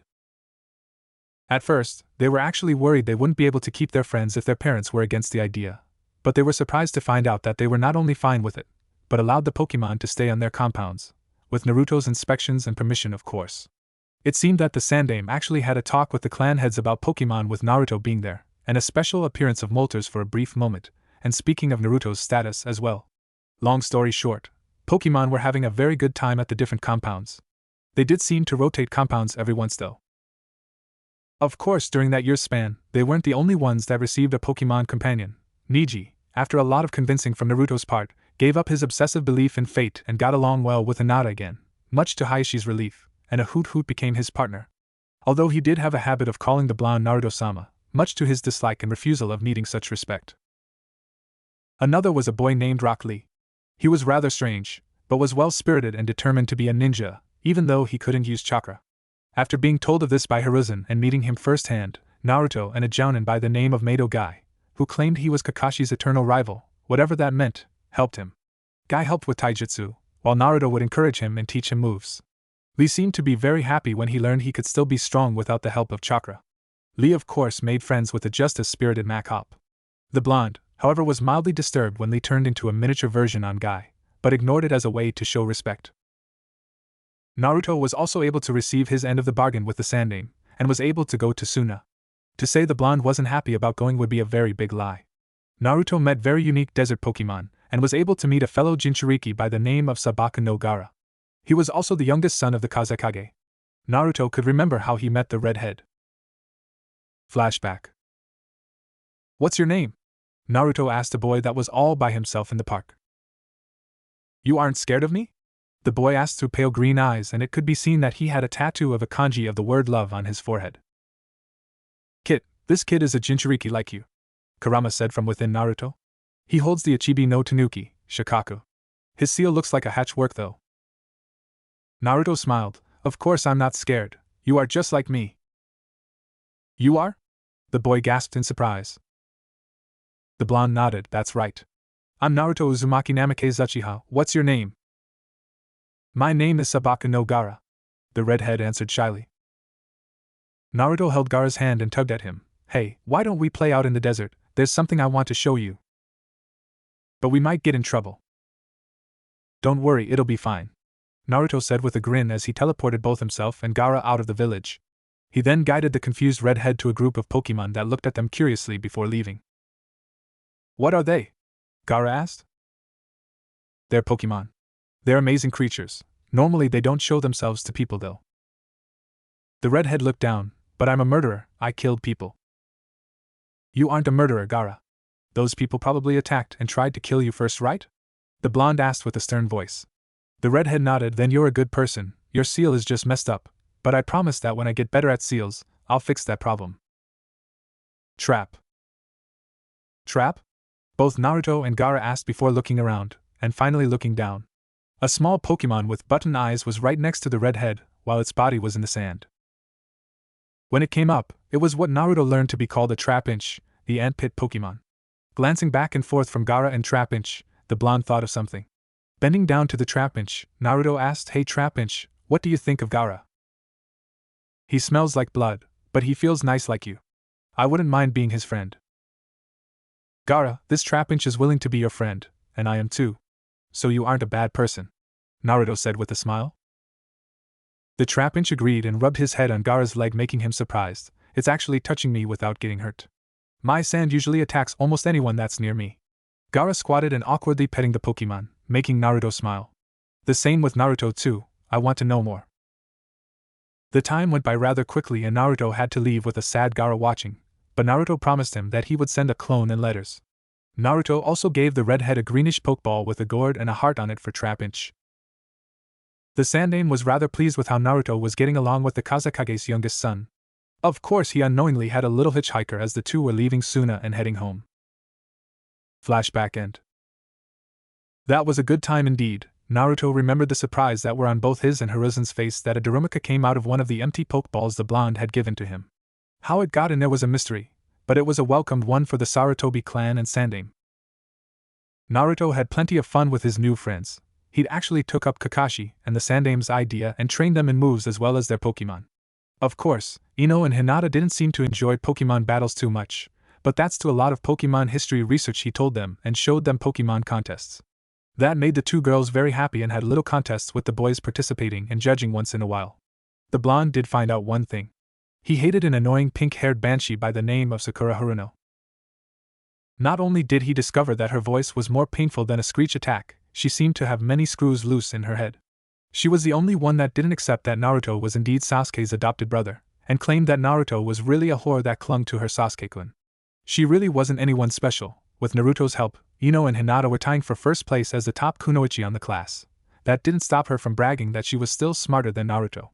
It was true, Naruto was indeed the smartest in class, but gave the rank to Sasuke since he didn't need something like that. The other members of his friends were doing fairly well around the middle, but due to teachers except Irika, thanks to the two coming to good terms, downgraded everything he did, which were the written tests, that held importance for some reason, forcing Naruto into the rank of dead last. Many argued against this, but the blonde merely said that he didn't care of the opinion of those that weren't his precious people and that they could believe whatever they wanted. Of course, many things went on without Naruto's knowledge as well. Sasuke, Itachi, Shikamaru, Kiba, Gaara, Sai, Neji, Shino and the other boys of Naruto's group each fell in love with Naruto. Ino and Hinata watched from afar in the background and seemed to enjoy this. The boys fought whenever Naruto's back was turned when they first found out about each other's exact feelings for their blonde. For example, Sasuke vs. Itachi. Achoo! Naruto sneezed from his bed with a towel on his head. Ka-san, I can't stay in bed. Sniffle, I have to train and study, and take care of the Pokemon. No, you won't, mister. You collapsed from exhaustion and got a fever. You are taking a day off. Rhapsody will take care of the Pokemon, and Itachi and Sasuke are taking care of you while Fugaku, Shursui and I are away. Won't you, boys? Mikoto asked the Uchiha siblings. Yes, Ka-san. The two chorused. Good, now just make sure Naruto doesn't overheat and wipe him from the sweat. Make sure he gets a long amount of rest before you give him something to eat and a lava cookie or gato to cure the cold. The Uchiha matriarch said before she went on her way. Once it was just the three alone, Itachi went to get a towel to wipe the blonde that was now asleep with. He came back to see Naruto lazily purring while Sasuke caressed the blonde's cheek and whiskers. Keeping a calm face while upset from the inside, Itachi shoved his younger brother away and began wiping the sweat off his youngest brother. What was that for? Sasuke whispered so not to wake up Naruto. You didn't need to do that, Sasuke. Naruto needs rest and you messing with him won't help. Itachi whispered back. The two went back and forth, and Rhapsody, Teddiursa and Absol could only sigh. This is the 5th fight this month. Needless to say, after many rounds, the boys agreed that they would share Naruto. After all, the blonde had a big heart, so they'd definitely get the same amount of love. That and shadow clones. Although, Naruto did have a rapidly forming fan club of his own, consisting of both genders that the boys rapidly became bodyguards for the blonde. Hey Naru-chan! Let's go get something to eat! Kiba called with Akamaru's head poking out from his jacket as he grinned at the blonde after class. Shikamaru and Chuji thought otherwise. Why do that? Naru already has packed lunches for everyone. We can just stay, play shogi and just relax. Shino and Sai agreed with this. I'd prefer training. I want to try the move Naruto taught me. Sasuke said silently, hoping the blonde would take his side. Naruto just looked back and forth, confused while Ino and Hinata giggled. The boys really want your attention, don't they? Ino teased his brother figure. The whole group in themselves, including Neji and Lee, seemed like a big family. Huh? Why would that be, Ino-chan? Naruto asked, with the platinum blonde-haired girl shaking her head at her fellow blonde's cluelessness. Well, anyway, why don't we go eat outside in the shade, and relax and train a bit? Naruto asked with a smile and a tilt of his head, making the boys agree with a blush. Get away from Sasuke-kun Narubaka! An annoying voice screeched, making everyone except Hinata, Shino, and Sai groan in aggravation, but the three were upset on the inside. What do you want, Haruno? Naruto asked in mock politeness. Stay away from my Sasuke-kun! Sakura screeched, he doesn't need a dead last following him around everywhere. Ino snorted, since when was Sasuke ever yours? Every time I check, he hates your guts. Noticing the Pinkette's hair was longer. What's with the long hair? Are you trying to copy me and Naruto now, billboard brow? Shut up, Ino pig. Only because you're next to Sasuke-kun doesn't mean anything. You, Hinata and Naruto are nothing but ugly whores since you only hang around boys. You are the only thing that's ugly here.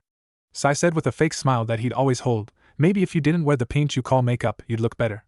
No, that'd be an insult to makeup and paint. Nothing could make you look good. Take that back, Sakura.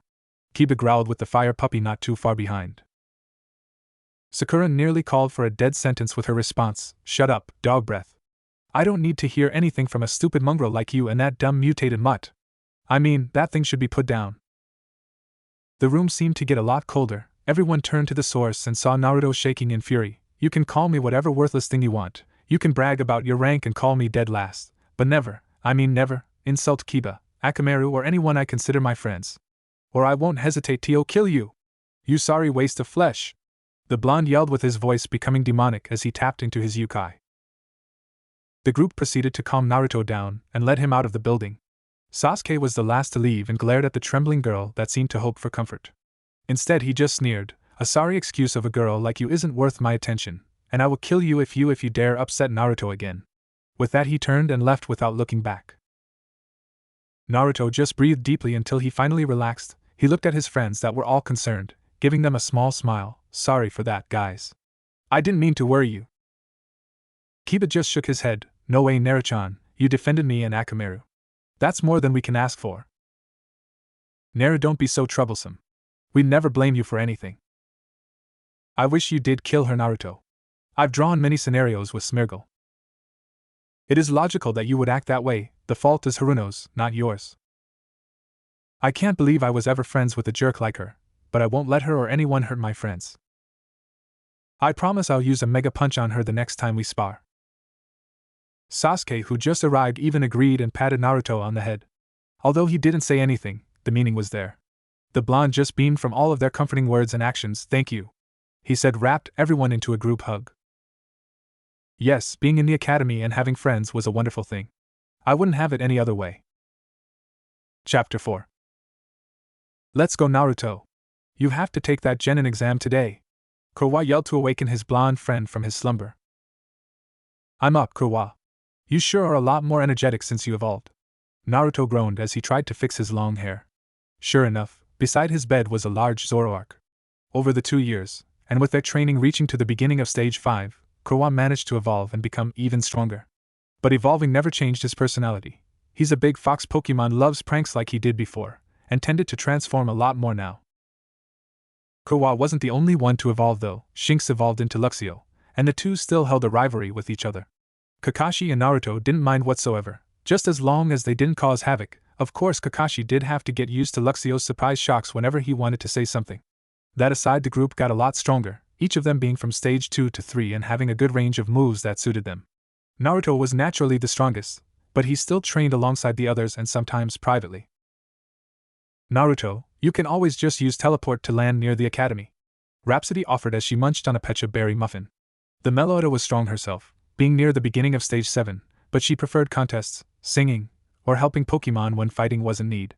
Naruto never objected to her ideals though. The blue-eyed prodigy nodded as he was completely changed and had Rhapsody's and Kurama's Pokeballs in his hands. Thanks, Rhapsody, Kurama. I'll be sure to let you guys out when I meet with the others after the exam. With a nod, the two were in their Pokeballs. Naruto looked around to make sure he brought everything. Papa/Daddy. Naruto heard, and before he knew it, he was nearly strangled by 2 small raccoon dogs. Haha, calm down.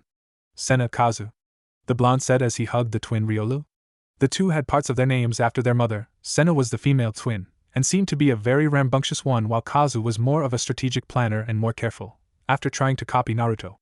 Both were still just as energetic as the other, and were at stage 2 in training, and always called the blonde as their father, not that he would translate that to anyone. I have to go to the academy and take the genin exam. Be good with the other Pokemon, okay you too? Yes, Papa/Daddy. Sena and Kazu chorused as they waved at Naruto, who teleported away with a smile. When Naruto reached his classroom, he spotted his friends and Sasuke sitting near the window. Nero! Ino called out excitedly as the blonde came closer, are you ready to pass the exam? Naruto shrugged but smiled, I'll do my best, and maybe I'll use one of my moves. Hopefully, Mizuki or one of the teachers won't try anything.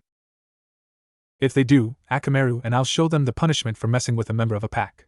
Kiba said, with Akamaru giving a bark in agreement.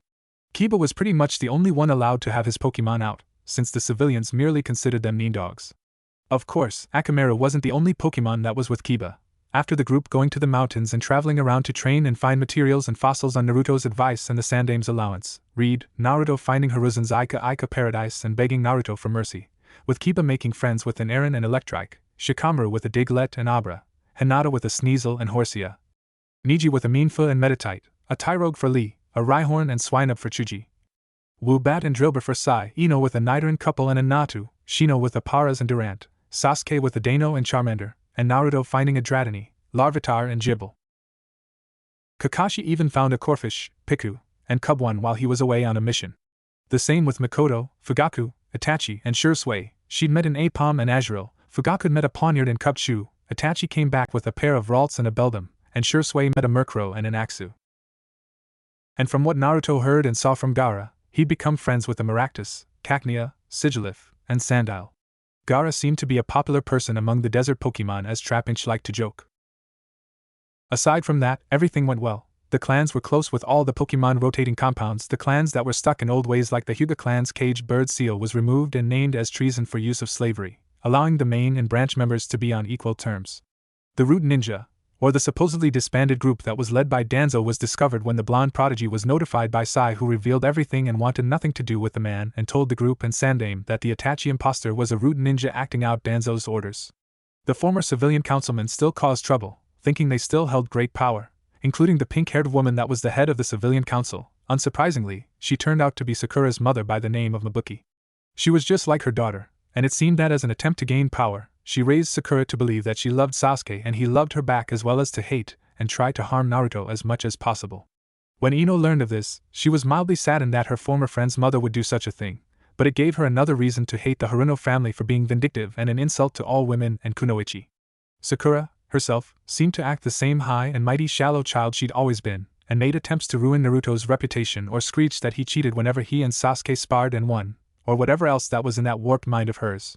The only hope was that Sakura would fail with low scores on the physical portion of the test. Every one of the Sakura haters, basically anyone that doesn't like her for messing with Naruto, which would be the group, clans, his fan club, etc., knew that she was too concerned on her looks like the rest of the girls except Ino and Hinata in the class, and never trained outside of school. Naruto and the group had also grown and developed muscle.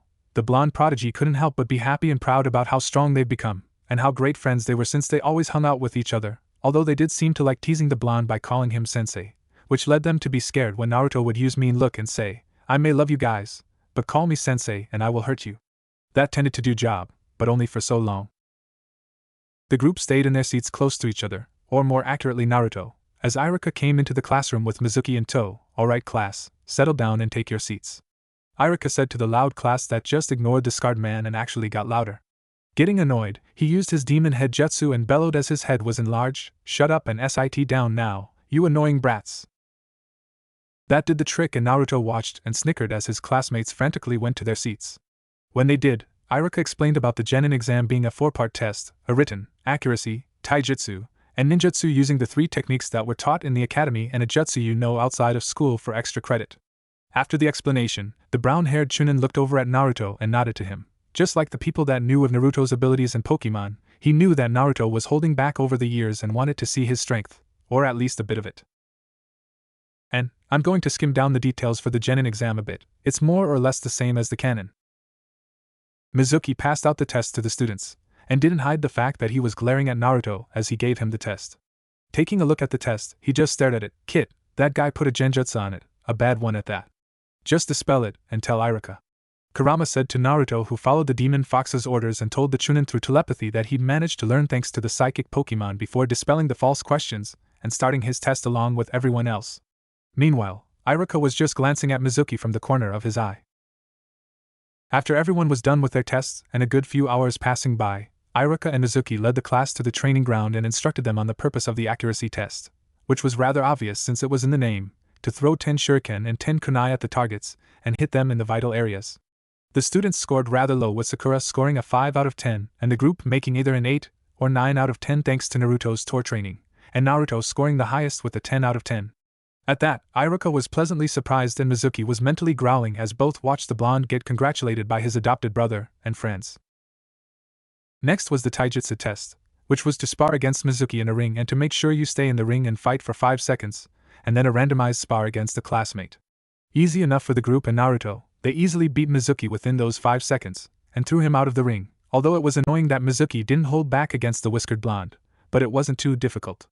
The randomized spars were also easily won with no issues, and Iruka called for a 20-minute break before the ninjutsu test.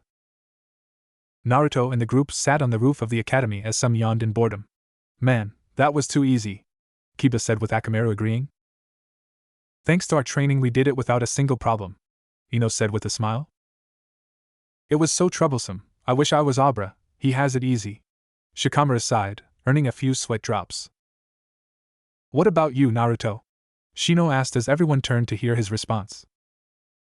Naruto just shrugged. It was easy, but Mizuki did try to mess with my written test by using a genjutsu and intending on killing me during that spar. The effeminate blonde wasn't too bothered until he noticed that they were glowing, and that was never a good thing. He's dead. They each yelled with fury and tried to leave, if it weren't for Naruto stopping them with psychic.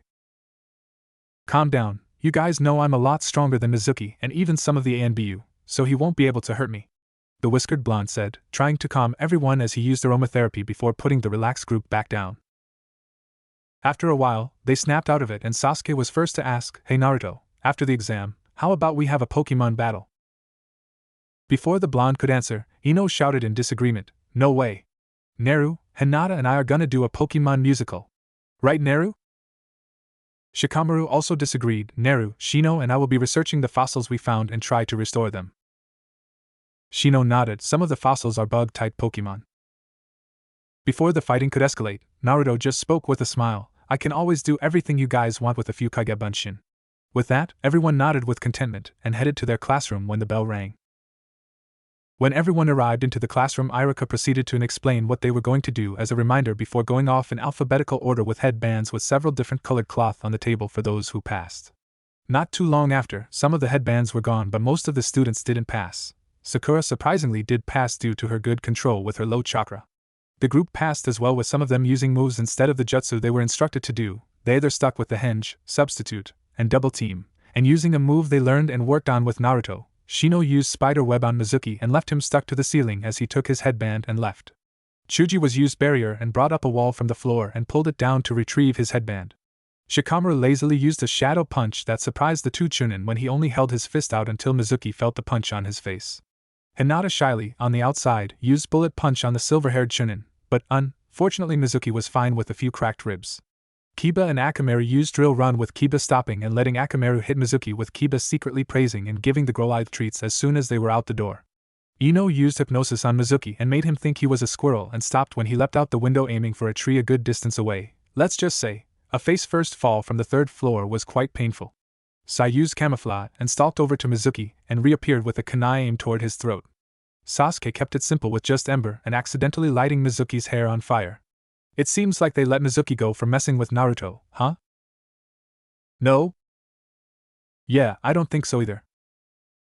Naruto was the last one up and tried not to laugh at a bandaged-up Mizuki, but left it to the Kyuubi in his mind to do it for him. Naruto, like the group, used moves and used transform, substitute, and the Kagebunshin no Jutsu, and used sonic boom by whipping his long hair roughly while leaping and doing a mid-air flip.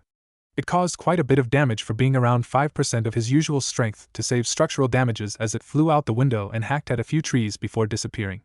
Iruka praised Naruto and gave him a headband with blue cloth and long tails and watched as the blonde tied it around his neck like Hinata did, but tried not to laugh every time the others caused damage to Mizuki. But he did have to wonder what his supposed friend was up to. Mizuki was furious. With Naruto passing, he'd lost his chance of stealing the scroll. Not to mention, there was no way that the failing students would be able to bypass the ANBU. Looks like I'll have to do it myself. The silver-haired Chunin thought before he spotted the blonde being surrounded by his friends and their family, congratulating each other and preparing to leave, but not without noticing a certain pinkette that was glaring at Naruto as well. Mizuki smirked. Perhaps my plans won't go to waste. Walking over to Sakura, who didn't even seem to notice him until he tapped her shoulder, she shrieked before she turned around and calmed down when she saw it was Mizuki. Mizuki-sensei, please don't surprise me like that. Mizuki held back an annoyed frown at how pathetic she was, but kept reminding himself how useful she was for his plan. Sorry about that, Sakura. I couldn't help but notice that you were glaring at Naruto. The Banshee immediately scowled at the mention of the blonde's name. Yeah, that baka has no right to have even graduated. He just hangs off Sasuke-kun every time I see them. That should be me at Sasuke-kun's side, not that transgender whore. The silver-haired Chunin smirked mentally. Well, Sakura, I think I have a way to get Sasuke to like you. You could have something Naruto can't, and I'm sure he'll come right to you. At this, Sakura beamed. Really? What is it? I'll do anything to put Narubaka in his place and have Sasuke-kun back. All you have to do is get the Forbidden Scroll from the Hokage Tower later in the evening, and meet me in the forest. Sasuke and I will be waiting for you there. Yes, sensei. I'll do my best. The pinkette squealed at her prize and smiling before running off. Mizuki smirked. I'm sure you will. And took his leave as well, not noticing a small mole had been watching the whole conversation before leaving as well. With Naruto and the group. Where in the world is Diglett? Shikamaru asked as his companion went underground for whatever reason and hasn't come back up yet. Everyone decided that they would hang out at Sasuke and Naruto's compound and relax with all their Pokemon out. I'm sure Diglett's just having some fun. Naruto reasoned, he'll come up any minute now. Shikamaru sighed. Yes, I'm sure Diglett will pop right up with some urgent news. He said lied down under a tree to try and take a nap, but felt the ground tremble slightly. Dig! The mole Pokemon yelled as he came up. Shikamaru just stared in awkward silence as he watched his small friend go back underground shallowly and headed to where Naruto was. Sighing, he followed as well to see why Diglett was so riled up. By the time the Nara arrived, Diglett reappeared and was telling the blonde something, judging by his serious face. Everyone was also showing up to see what was going on as well. What did Diglett say, Naru? Ino asked concerned. Mizuki is planning to use Sakura to steal the Forbidden Scroll later. She thinks it'll be a way for her to win Sasuke and beat me for doing something I wouldn't do. Well, of course not. You'd never betray the village. Kiba yelled with Eren, Akamaru, and Electrike agreeing with him. Sasuke sneered. One would think she'd get the picture that I hate her. Teddiursa nodded in full agreement as she punched the air in front of her. What do you plan on doing? Asked Shino with bug Pokemon next to him as everyone waited for Naruto's answer. I'm going to tell Gigi, and let Sakura steal the scroll to meet with Mizuki. I don't want to make Sakura get punished too, but she did this on her own free will. Even if she was tricked, she has to be responsible for her actions. The whiskered blonde said with conviction in his eyes.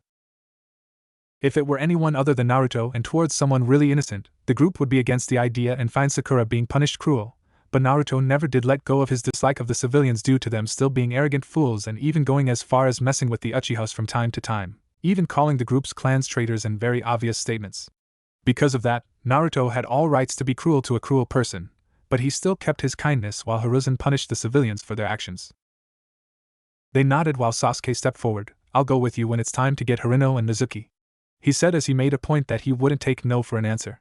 Naruto nodded at his foster brother before teleporting away with Rhapsody and Kurama next to him to the sandame.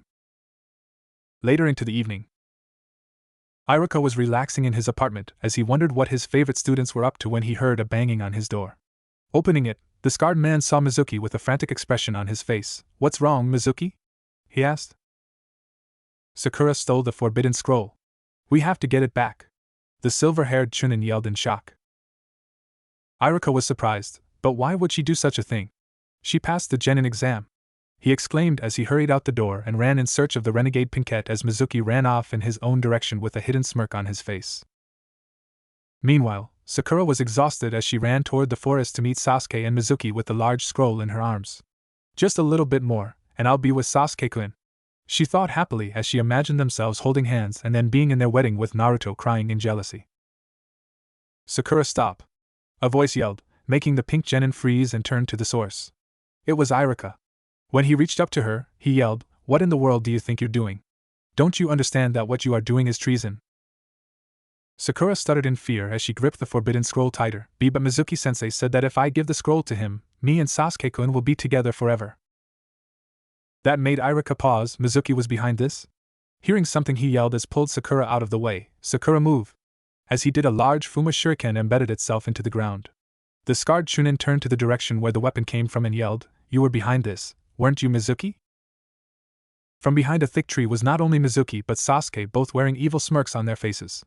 Irika was shocked at first, but saw Sasuke's leg appear translucent for a second. "Now Sakura, don't listen to Irika," the silver-haired traitor said as he ignored Irika. "He's only trying to stop you and Sasuke from being together. Just like Naruto is."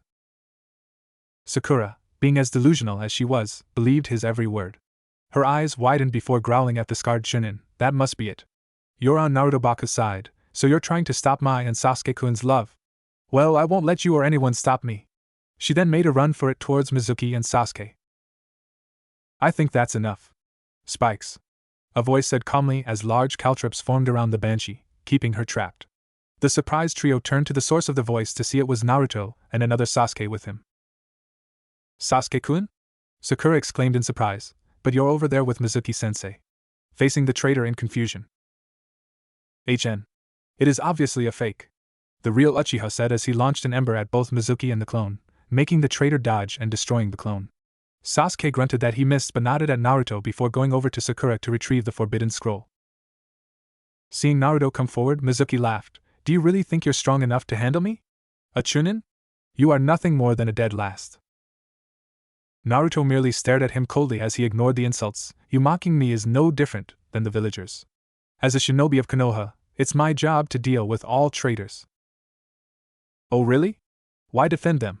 You aren't anything but a monster. But then again, you don't know, do you?" Narrowing his eyes, the blonde called for Sasuke. "Knock out Haruno for about 10 minutes, you can do whatever you want after that." The brunette nodded as he threw sleep powder from the wild grass types he saved for situations like this, and she was out like a light as soon as she inhaled it. Mizuki either didn't notice this or continued his rant even though Irika yelled for him to stop. And I'm going to skip to Naruto's reaction. The traitor waited for Naruto's response, the heartbreak, meltdown, and his adopted brother's reaction, but he received nothing. They just stared blankly at him. "Is that the best you can do, Mizuki?" Naruto asked. "Both Sasuke and I know about the Kyuubi, even the others know about him." The blonde took a step forward with his hands gaining a silver glow. "But you know that you just broke the Sandame's law by stating that in front of me." Gritting his teeth, Mizuki launched another shuriken at him. "I'd like to see try. Dai Kyuubi!" Naruto was prepared to let it come towards himself before destroying it, but he didn't anticipate Irika jumping in front of him to try and protect him. Naruto acted quick and yelled out, "Protect!" As he did, a shield appeared and surrounded both of them and deflected the large weapon. Naruto was happy that his favorite teacher was safe, but now he was more than upset. "Swift!" The blonde yelled mentally as he opened his mouth and launched gold shuriken-like stars at Mizuki. The silver-haired Chunin blocked them for as long as he could before he was hurled to a tree and pinned down. Mizuki looked over to the whiskered blonde and widened his eyes in fear as he saw gleaming red eyes. Naruto tapped into Kurama's yukai as he allowed his nails to form into claws before regaining a silver glow and dashing towards Mizuki, as he calmly said, "For treason of attempting to murder a fellow comrade, announcing to the younger generation of the Kyuubi Jinchuriki's status, and stealing the forbidden scroll, as a witness, I hereby execute you. Metal Claw." Mizuki's eyes widened in terror, and before Naruto's claws could behead him, an elderly voice stopped him. "Naruto-kun, that is quite enough." The blonde turned to see the Sandame. "I don't mind you executing a traitor, but we need information out of him first." Naruto frowned, but stepped back. "Fine, Gigi," he said as he watched Anbu take the traitors away, "but at least let us go through with Haruno's punishment." He pouted as he used his best puppy eyes. Hiruzen eventually submitted. "All right, Naruto-kun. When Haruno-san wakes up." Right on cue, the pink banshee woke with the forbidden scroll in Sasuke's hands. Thinking he'd be happy, Sakura tried to leap and hug him, but was stuck from the spikes, so she kept with beaming. "Sasuke-kun. I got you the forbidden scroll, now you'll tell me how you really love me more than that Uzumaki that clings to you and claims that he's your brother, right? And we'll be together forever, and you'll that whore in his place to teach him that he doesn't belong where I'm supposed to be." Sasuke just used glare that paralyzed her and kept her from saying anything else before actually speaking. You're right, Naruto doesn't belong where you're supposed to be, he said, making the pinkette smile before it turned into shock. He should be treated like the purest and kindest person he is while you belong in the slums and become the power-hungry slut you are. Naruto is my younger brother, or are you that stupid to not be able to read his name, Naruto Uzumaki Uchiha? Unlike you, he actually does train hard and study more than you do, while you do nothing more than put on that disgusting makeup and perfume Kiba complains about.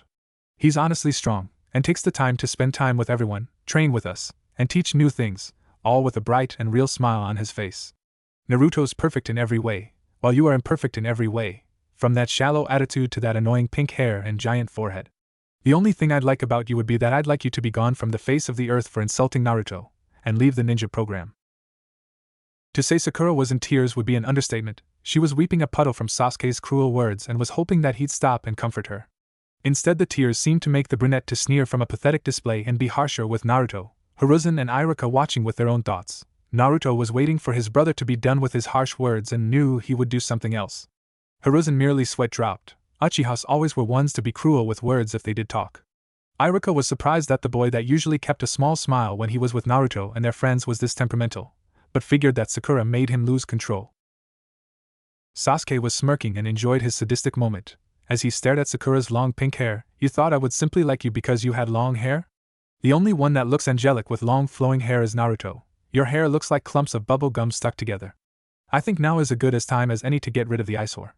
Will-o-wisp, he said as he breathed out a ghostly flame that went from the bottom of the pink monstrosity and burned upwards until the hair was close to that of a boy's as Sakura shrieked and begged for him to stop. Through thick tears and mucus, Sakura asked, "Why, Sasuke-kun? I love you more than he does. I'm smarter than he is. I'm prettier. I've known you longer. I'm a real girl while he's a boy pretending to be one. What does he have that I don't?" The brunette looked over at said blonde with his eyes showing pure love, before looking back. The fact that it's Naruto alone, you will never be able to beat him. He walked away from her and gave the Sandaime the forbidden scroll, and Naruto stepped up to the crying mess. The blonde merely stared at his with a flash of sympathy before it disappeared. "Haruno, you brought this all on yourself," he stated. Looking up at him with wild eyes, Sakura yelled, "It's not my fault. If you never showed up, everything would have been perfect." Naruto shook his head, blaming others won't get you anything. You had a choice in your actions, as such you will be punished. Before Sakura could retort, both Hiruzen and Iruka stepped forward. "Haruno-san, for trying to steal the forbidden scroll, you are stripped of your shinobi status and sealed of chakra," the Sandaime said in a serious voice. "Please give Iruka your headband." Sakura obeyed but pleaded to reconsider, as she was taken away by Anbu. Iruka just sighed as he faced the blonde. "Naruto, Sasuke. You and your friends will give me a heart attack one of these days." Naruto grinned as Sasuke smirked. "We try our best, Iruka-sensei. We are ninja now after all, we'll make you proud." Both the Sandaime and Iruka smiled. They really were on their way to becoming wonderful ninja someday. This generation is going to make a major difference, don't you think, Iruka? "Yes, Hokage-sama. May I ask, have decided on the team for the graduating class?" Hiruzen nodded with a smirk. "Yes, I know just the team and jounin they will be placed with." Meanwhile, as Naruto and Sasuke were on their way home, Sasuke stammered, about that speech earlier with Sakura. "Yes, Sasuke, I was wondering about that. I only talked about the things you would do for me and the others and..." "That's right. I still have to write a letter to Gaara. I'm sure he's gonna want to hear about this," the blonde shouted as he remembered and began to run faster. "Come on, Sasuke, we better head home." Sasuke just sulked as he followed behind his brother. Next day, the class, along with Naruto and the group, were waiting for Iruka, while the lab coat-wearing blonde told the others how the retrieving the scroll went. Although he was confused on how the guys were glaring at his adoptive brother, so Mizuki's in jail and Sakura got kicked out of being a kunoichi, I say that's a big benefit to everyone," Kiba said with a grin as Akamaru agreed with a bark. Ino just gave a sigh. "I find it sad that she did something so stupid right after barely graduating." Hinata nodded to that as everyone agreed. "I do wish you got rid of Mizuki, Naruto. He will be annoying later on," said Sai as he showed his usual smile. Naruto just shook his head. "I almost did, but Gigi stopped me so he could interrogate Mizuki team." The others just sighed while thinking they were so close to getting payback. Just then Iruka entered the room, obviously without the silver-haired traitor in tow, and, "I am going to skip the speech and go to the team assignment for Team 7. And for Team 7 is..." Chapter 5. Team 7 is an experimental team that the Hokage decided upon. It will be a 9-man squad with 3 jounin. It is to contain the 3 teams of Teams 7, 8, and 10, with the members rotating between their jounin sensei. The idea is for this team to be well-rounded in any scenario. Now, it shall be Sai, Shino Aburame, Chuji Akimichi, Hinata Hyuga, Kiba Inuzuka, Shikamaru Nara, Sasuke Uchiha, Naruto Uzumaki Uchiha, and Ino Yamanaka. I won't tell you the names of the jounin, seeing as they want to introduce themselves. Team 9 is already active, so there is no need to say it. Iruka announced as he surprised everyone of the new genin, especially the 9 teammates of Team 7. They each had their own reactions, but they were equally happy and hoped to be the best at what they could do for each other. Not long after jounin came in and retrieved their teams, with Team 7 being the only ones that weren't picked up yet. Getting bored, they decided that they'd eat and take out one of their Pokemon, since they were the only ones there. Shikamaru was just in a corner taking a nap with Abra, Chuji was eating with Swinub, Sai was sketching Woobat, who made a pose, Ino was dressing up Natu, Hinata was helping with Swablu perched on her head with a purple bow on its wing, Shino was reading a book on bug Pokemon, Kiba was playing with Akamaru, Sasuke was feeding Dano some spicy puffins, and Naruto grooming the Ryoru twins. Even doing this, the 9 were very bored as they had to wait for 2 hours. Kiba groaned, "What's taking them so long?" Akamaru barked his agreement. "This is just annoying." Ino huffed as Nata perched on her shoulder. "Well, I'm sure they will be here soon," Naruto said calmly as Sena and Kazu were in his arms. He gave a small smirk. "If I'm right, one of the jounin is someone I know, and I will definitely laugh at him for this." This gave confused looks to the lab coat-wearing blonde, but he just gave a smile as he heard the door open to reveal the 3 jounin, a burly man that was smoking a cigarette, a raven-haired red-eyed woman that seemed to widen her eyes as she spotted the Pokemon, and last but not least a silver-haired man that had a large majority of his face covered with a mask that seemed to try to avoid eye contact with the smirking whiskered blonde. "Sorry we were late, we had to wait for someone to hurry up." The woman apologized as she gave a glare towards Kakashi. Naruto just smiled at her. "It's fine, sensei. Kakashi mustn't have wanted me to know that he was demoted," he said as he mentally cackled at the stiff-masked man. Trying to stay calm, Kakashi sighed, "Meet us on the roof," and shined away before his fellow jounin could question him. Naruto just laughed and teleported the group to the roof after they'd returned the Pokemon back into their Pokeballs, leaving behind the amused man and surprised woman before they followed as well. A/N. Sorry if the introductions are bad, I'm not really good at those, so please bear with it. When everyone was on the roof, the female jounin spoke to gather Team 7's attention. "Well, since it's our first time meeting each other as a team, I believe an introduction is in order. I'll go first. My name is Kurina Yuhi. I like my friend Anko, Dango, and training on genjutsu. I dislike cigarettes, perverts, rapists, and those who treat others unfairly. I hope to become the best genjutsu specialist, and to teach you on the subject." The kunoichi now known as Kurenai greeted with a smile before glancing over to the burly man to introduce himself. He sighed as he snuffed out the cigarette he was smoking and said, "Name's Asuma Sarutobi. I like cigarettes, a certain someone, Konoha, and molters. I dislike traitors, and hypocrites that preach to others for the actions that they themselves have already done." Asuma then glanced over to Kakashi, who was just lazily leaning over the railing. "Kakashi Hatake? Not many likes. Got a lot of stuff to hate. That's pretty much it. Go Naruto," the silver-haired ninja said as he ignored the forming sweat drops on the group except Naruto. The lab coat-wearing blonde just snickered. "Well, Kaka and I, you sure sound lazy. Are you upset Gigi demoted you, or is it because the others shocked you awake this morning?" The response was Kakashi stiffening and looking away. Naruto laughed again and turned to Asuma. "And you're Gigi's son and used to be a guard at the fire temple, if I'm right?" The burly man tensed. "How did you know about that last part?" "Well, I've actually been there a few times. I actually met someone about my age with the same mistreatment as me over there. The two of us became good friends, and he actually told me that his dad was killed by a traitor. Well, of what he'd been told, of course he's moved past that now." Kurenai asked, "You've been to the fire temple, Naruto? That's quite a distance, and the Sandaime hasn't heard of this?" "Well, I've left in secret with a shadow clone to handle everything while I traveled. I made sure to let it be for only a couple days before coming back." Sasuke asked, "Where did you go to, Naruto?" The blonde thought of the list. "Well, other than Fire Temple, I go to Suna and Kumo. I haven't gone anywhere else yet though." Kakashi, although as interested in what his little brother's adventures were, wanted to get the introductions over with. "Naruto, you're getting off topic." "Oh right. I'm Naruto Uzumaki Uchiha. I like my family, friends, Kaka and Iruka-sensei, ramen, gardening, Kurenai, Arceus-sama, Gigi, and Pokemon. I hate judgmental people, the civilians of Konoha, rapists, and those that never look past outside appearances. And I want to be able to travel the world one day. Naruto greeted as he looked at the three jounin to see that Kurenai was the only one confused as to what Pokemon were. Hey, Kaka and Asuma-sensei. Can we introduce all our Pokemon in the end? Since you know about them? Kakashi and Asuma glanced at each other before to Kurenai, somewhat warily, but if Naruto was allowing such a thing, they couldn't decline. The masked ninja agreed and released his Pokemon companions with them standing by his side and Pika nested on his head, along with Asuma letting out a bored sloth Pokemon. In order, this is Luxio, Cub 1, Corfish, and the mouse on my head is Piku. Kakashi introduced as they each gave their own greeting. Asuma pointed to the sloth-like Pokemon. From what my dad told me from Naruto, he's a Slacketh, a pretty lazy guy, but he can pack a punch. Naruto beamed, and released his Pokemon that seemed to be curious in their own manners. These two that look like puppies are Riolu and their names are Sena and Kazu. They're really young but strong. The one that's nibbling on my leg is Jibble, the snake-like one's Dratini. The one that looked like a baby dinosaur is Larvitar, the giant fox is Kurama, a Zoroark, he's been with me for about 5 years, and finally Rhapsody, she's a Meloetta. She's been with me since I was 5 years old. It was obvious that Naruto was a lot happier now that he had Pokemon out with him and faced to Sasuke. Your turn.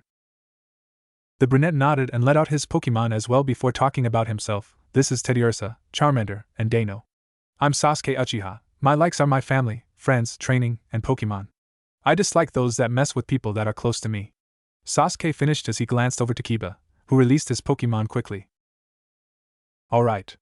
I'm Kiba Inuzuka. I like Akamaru, my friends, family, Pokemon, and dogs. I dislike smelly perfume, cats, and traitors. These guys are Akamaru, he's a Growlithe, Aaron, and Electrike, and they're pretty tough. The dog-loving boy said as he complimented his companions and turned to Sai. The Sasuke lookalike released his Pokeballs to show his 3 Pokemon. I am Sai and these are Smeargle, Woobat, and Drillbur. I don't have many likes except Pokemon, drawing and painting, Naruto and my companions. I dislike Danzo, and those that harm what I like. Why don't you introduce yourself, lazy pineapple? Sai greeted and glanced over at Shikamaru with his ever-fake smile that had become a habit. The Nara groaned as he released his Pokeballs to show his Pokemon that were looking around curiously, except for one that was just sleeping. These are Duskull, Deerling, Diglett, and the guy sleeping is Abra. I'm Shikamaru Nara, and I like my friends, family, sleeping, cloud watching, Pokemon, and playing shogi.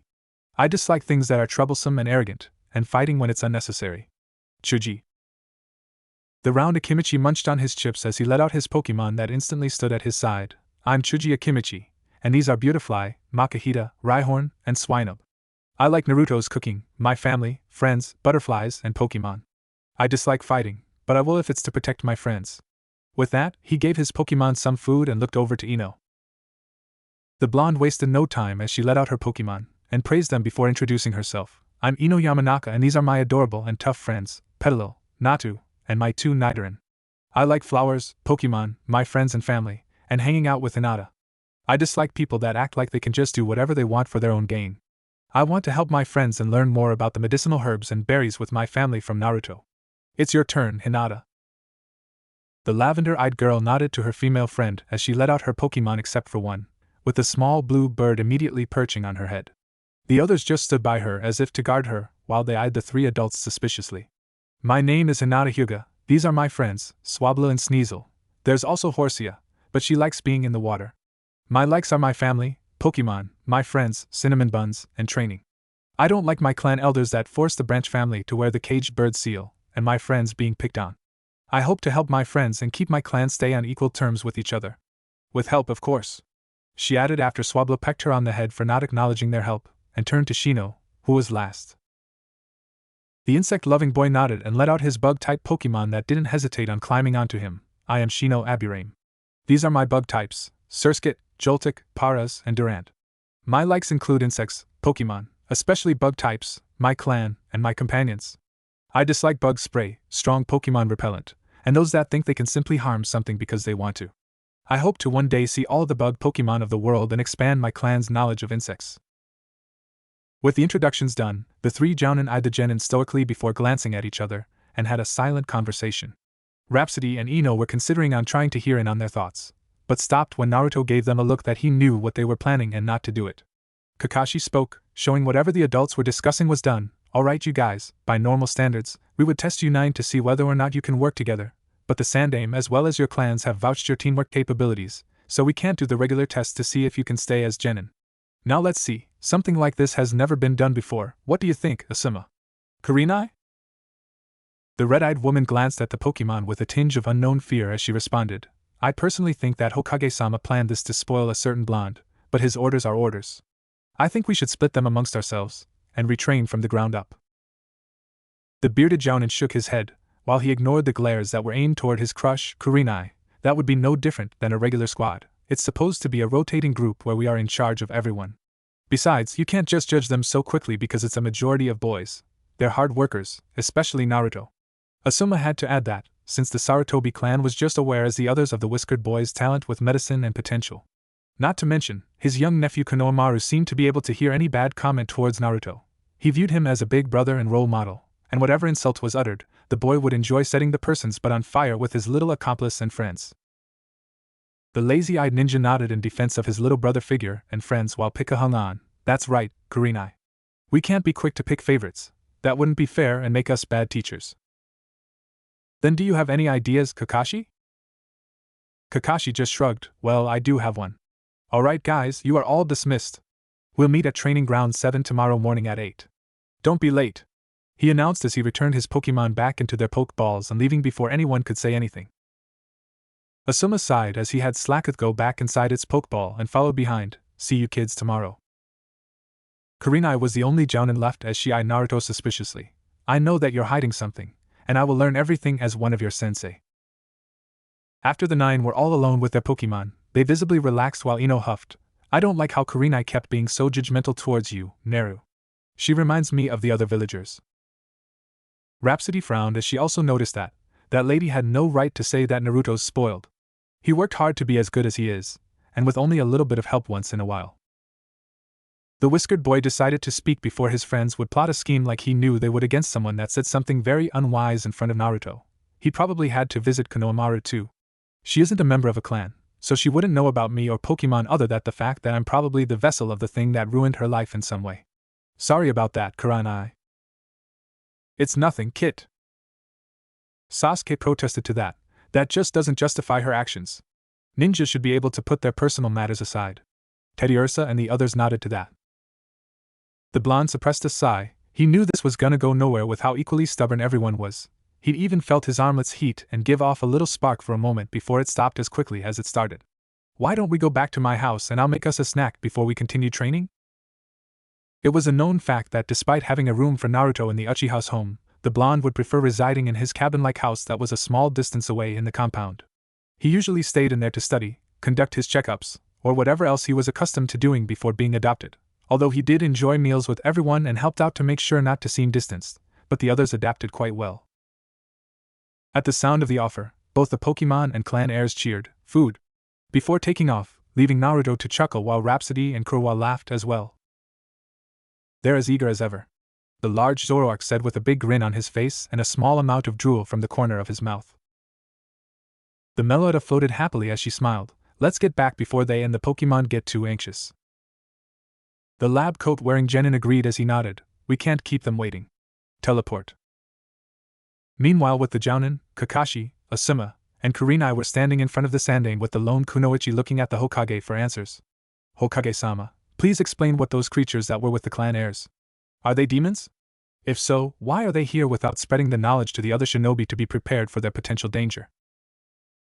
Hiruzen sighed as he blew into his pipe. Kurenai, if they were demons, they would be violent towards anyone and have destroyed the village years ago. The Pokemon have been in this land long before Konoha or the elemental nations were created, and they have been peacefully residing along with us, be it in the shadows or out in the open. As for why I never told the other shinobi, I am not the one who decides that you all should know. Who is it then? That would be Naruto Uzumaki Uchiha. The red-eyed Jounin's eyes widened. What? How can that be? He's only a child, how could he be the one to decide where those things go? It isn't right to give such power to a person like him. It deserves to go to the people of Konoha? The elderly Hokage interrupted. Kurenai, be honest with me. What has Konoha done that has given us the right to such a thing? That made Kurenai pause, before replying. We showed our strength in battle to prove that we are the strongest. That is something that we've done for ourselves.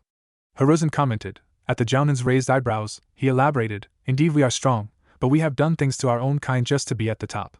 Konoha is not a paradise among all the others, it isn't a haven, just like any nation with their horrible crimes that we believe unnecessary and cruel. We have power-hungry citizens, arrogant shinobi, favoritism, civilians that feel entitlement and believe they are above all, doing sickening things to anyone they to break. The Sandame sighed. My point is, Kurenai, we are just as bad, if not worse, as the other nations. Even IWA with their mind-controlling Konoha has done things that makes us fortunate that creatures such as the Pokemon allow us their presence we've long forgotten. Kurenai's eyes widened in shock while Asuma and Kakashi looked away in shame as they understood what was spoken. What do you mean, Hokage-sama? Konoha is a wonderful and peaceful home to all of its residents. People smile warmly and greet each other. We promote our teamwork. What has been done that would make you deem the village so lowly? The silver-haired man answered this. Kurenai, no one is innocent. My friend died by my mistakes. Hokage-sama sends ninja ourselves included to kill with risk of a casualty. Even if these things are small, or were duty that had to be done, it doesn't change anything. Look at the result of our latest war. So many children were orphaned, caused by enemy or not. The orphanages aren't the best as they should be. Sure, most were adopted into families, but the others were eventually left to their own resources when they are hardly ready. Even then, the families that have lost its relatives hold a grudge, and at worst, unleash their sorrow and blind anger in some way. The men, which has caused your current opinion. At that, the brunette flinched. Some have molested women. I know that there are those that have done it. Civilian men seem to not hold themselves back, especially after they're drunk. He sighed tiredly. In the end, it just doesn't change no matter the place. Kurenai was still confused. But even so, why do you two seem so against the civilians? Their innocence, even if they did commit small crimes, it isn't fair to go against those that we protect. Asuma, having been done with being silent, responded. Kurenai, is that what you from the villagers, or is that what you really think? I will admit, the villagers have spoken of the civilian council and elders being forced to disband a few years ago, but I do believe it's unfairness. Konoha isn't a civilian country, it is a ninja village. Military rule is run here, meaning that only the Hokage can order or allow something to done, but the civilians, until before Hokage-sama was able to stop it, they were embezzling money, giving away information about the village to enemy nations, kidnapping some clan children. They deserved to learn that their place was a high privilege, not a right.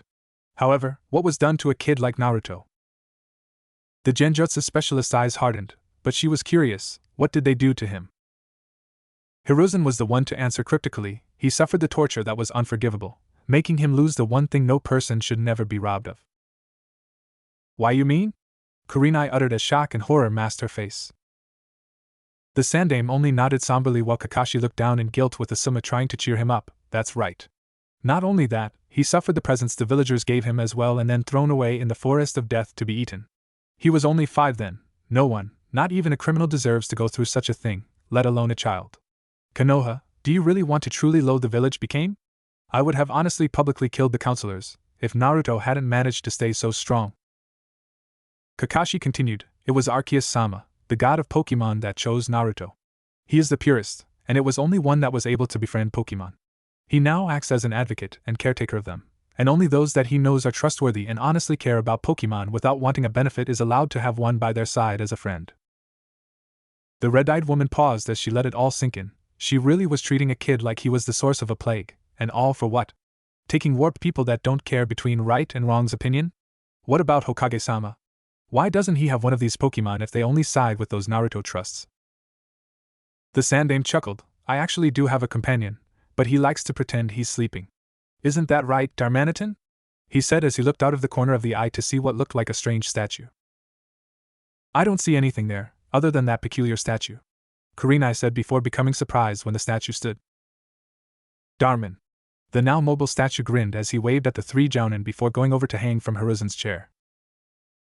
This is Darmanitan, an interesting friend I came across with Naruto a few years back. The Sandame said as he reminisced momentarily at how the little Darumaka suddenly evolved. He had to move from his spot on the table to near a bookshelf to appear inanimate.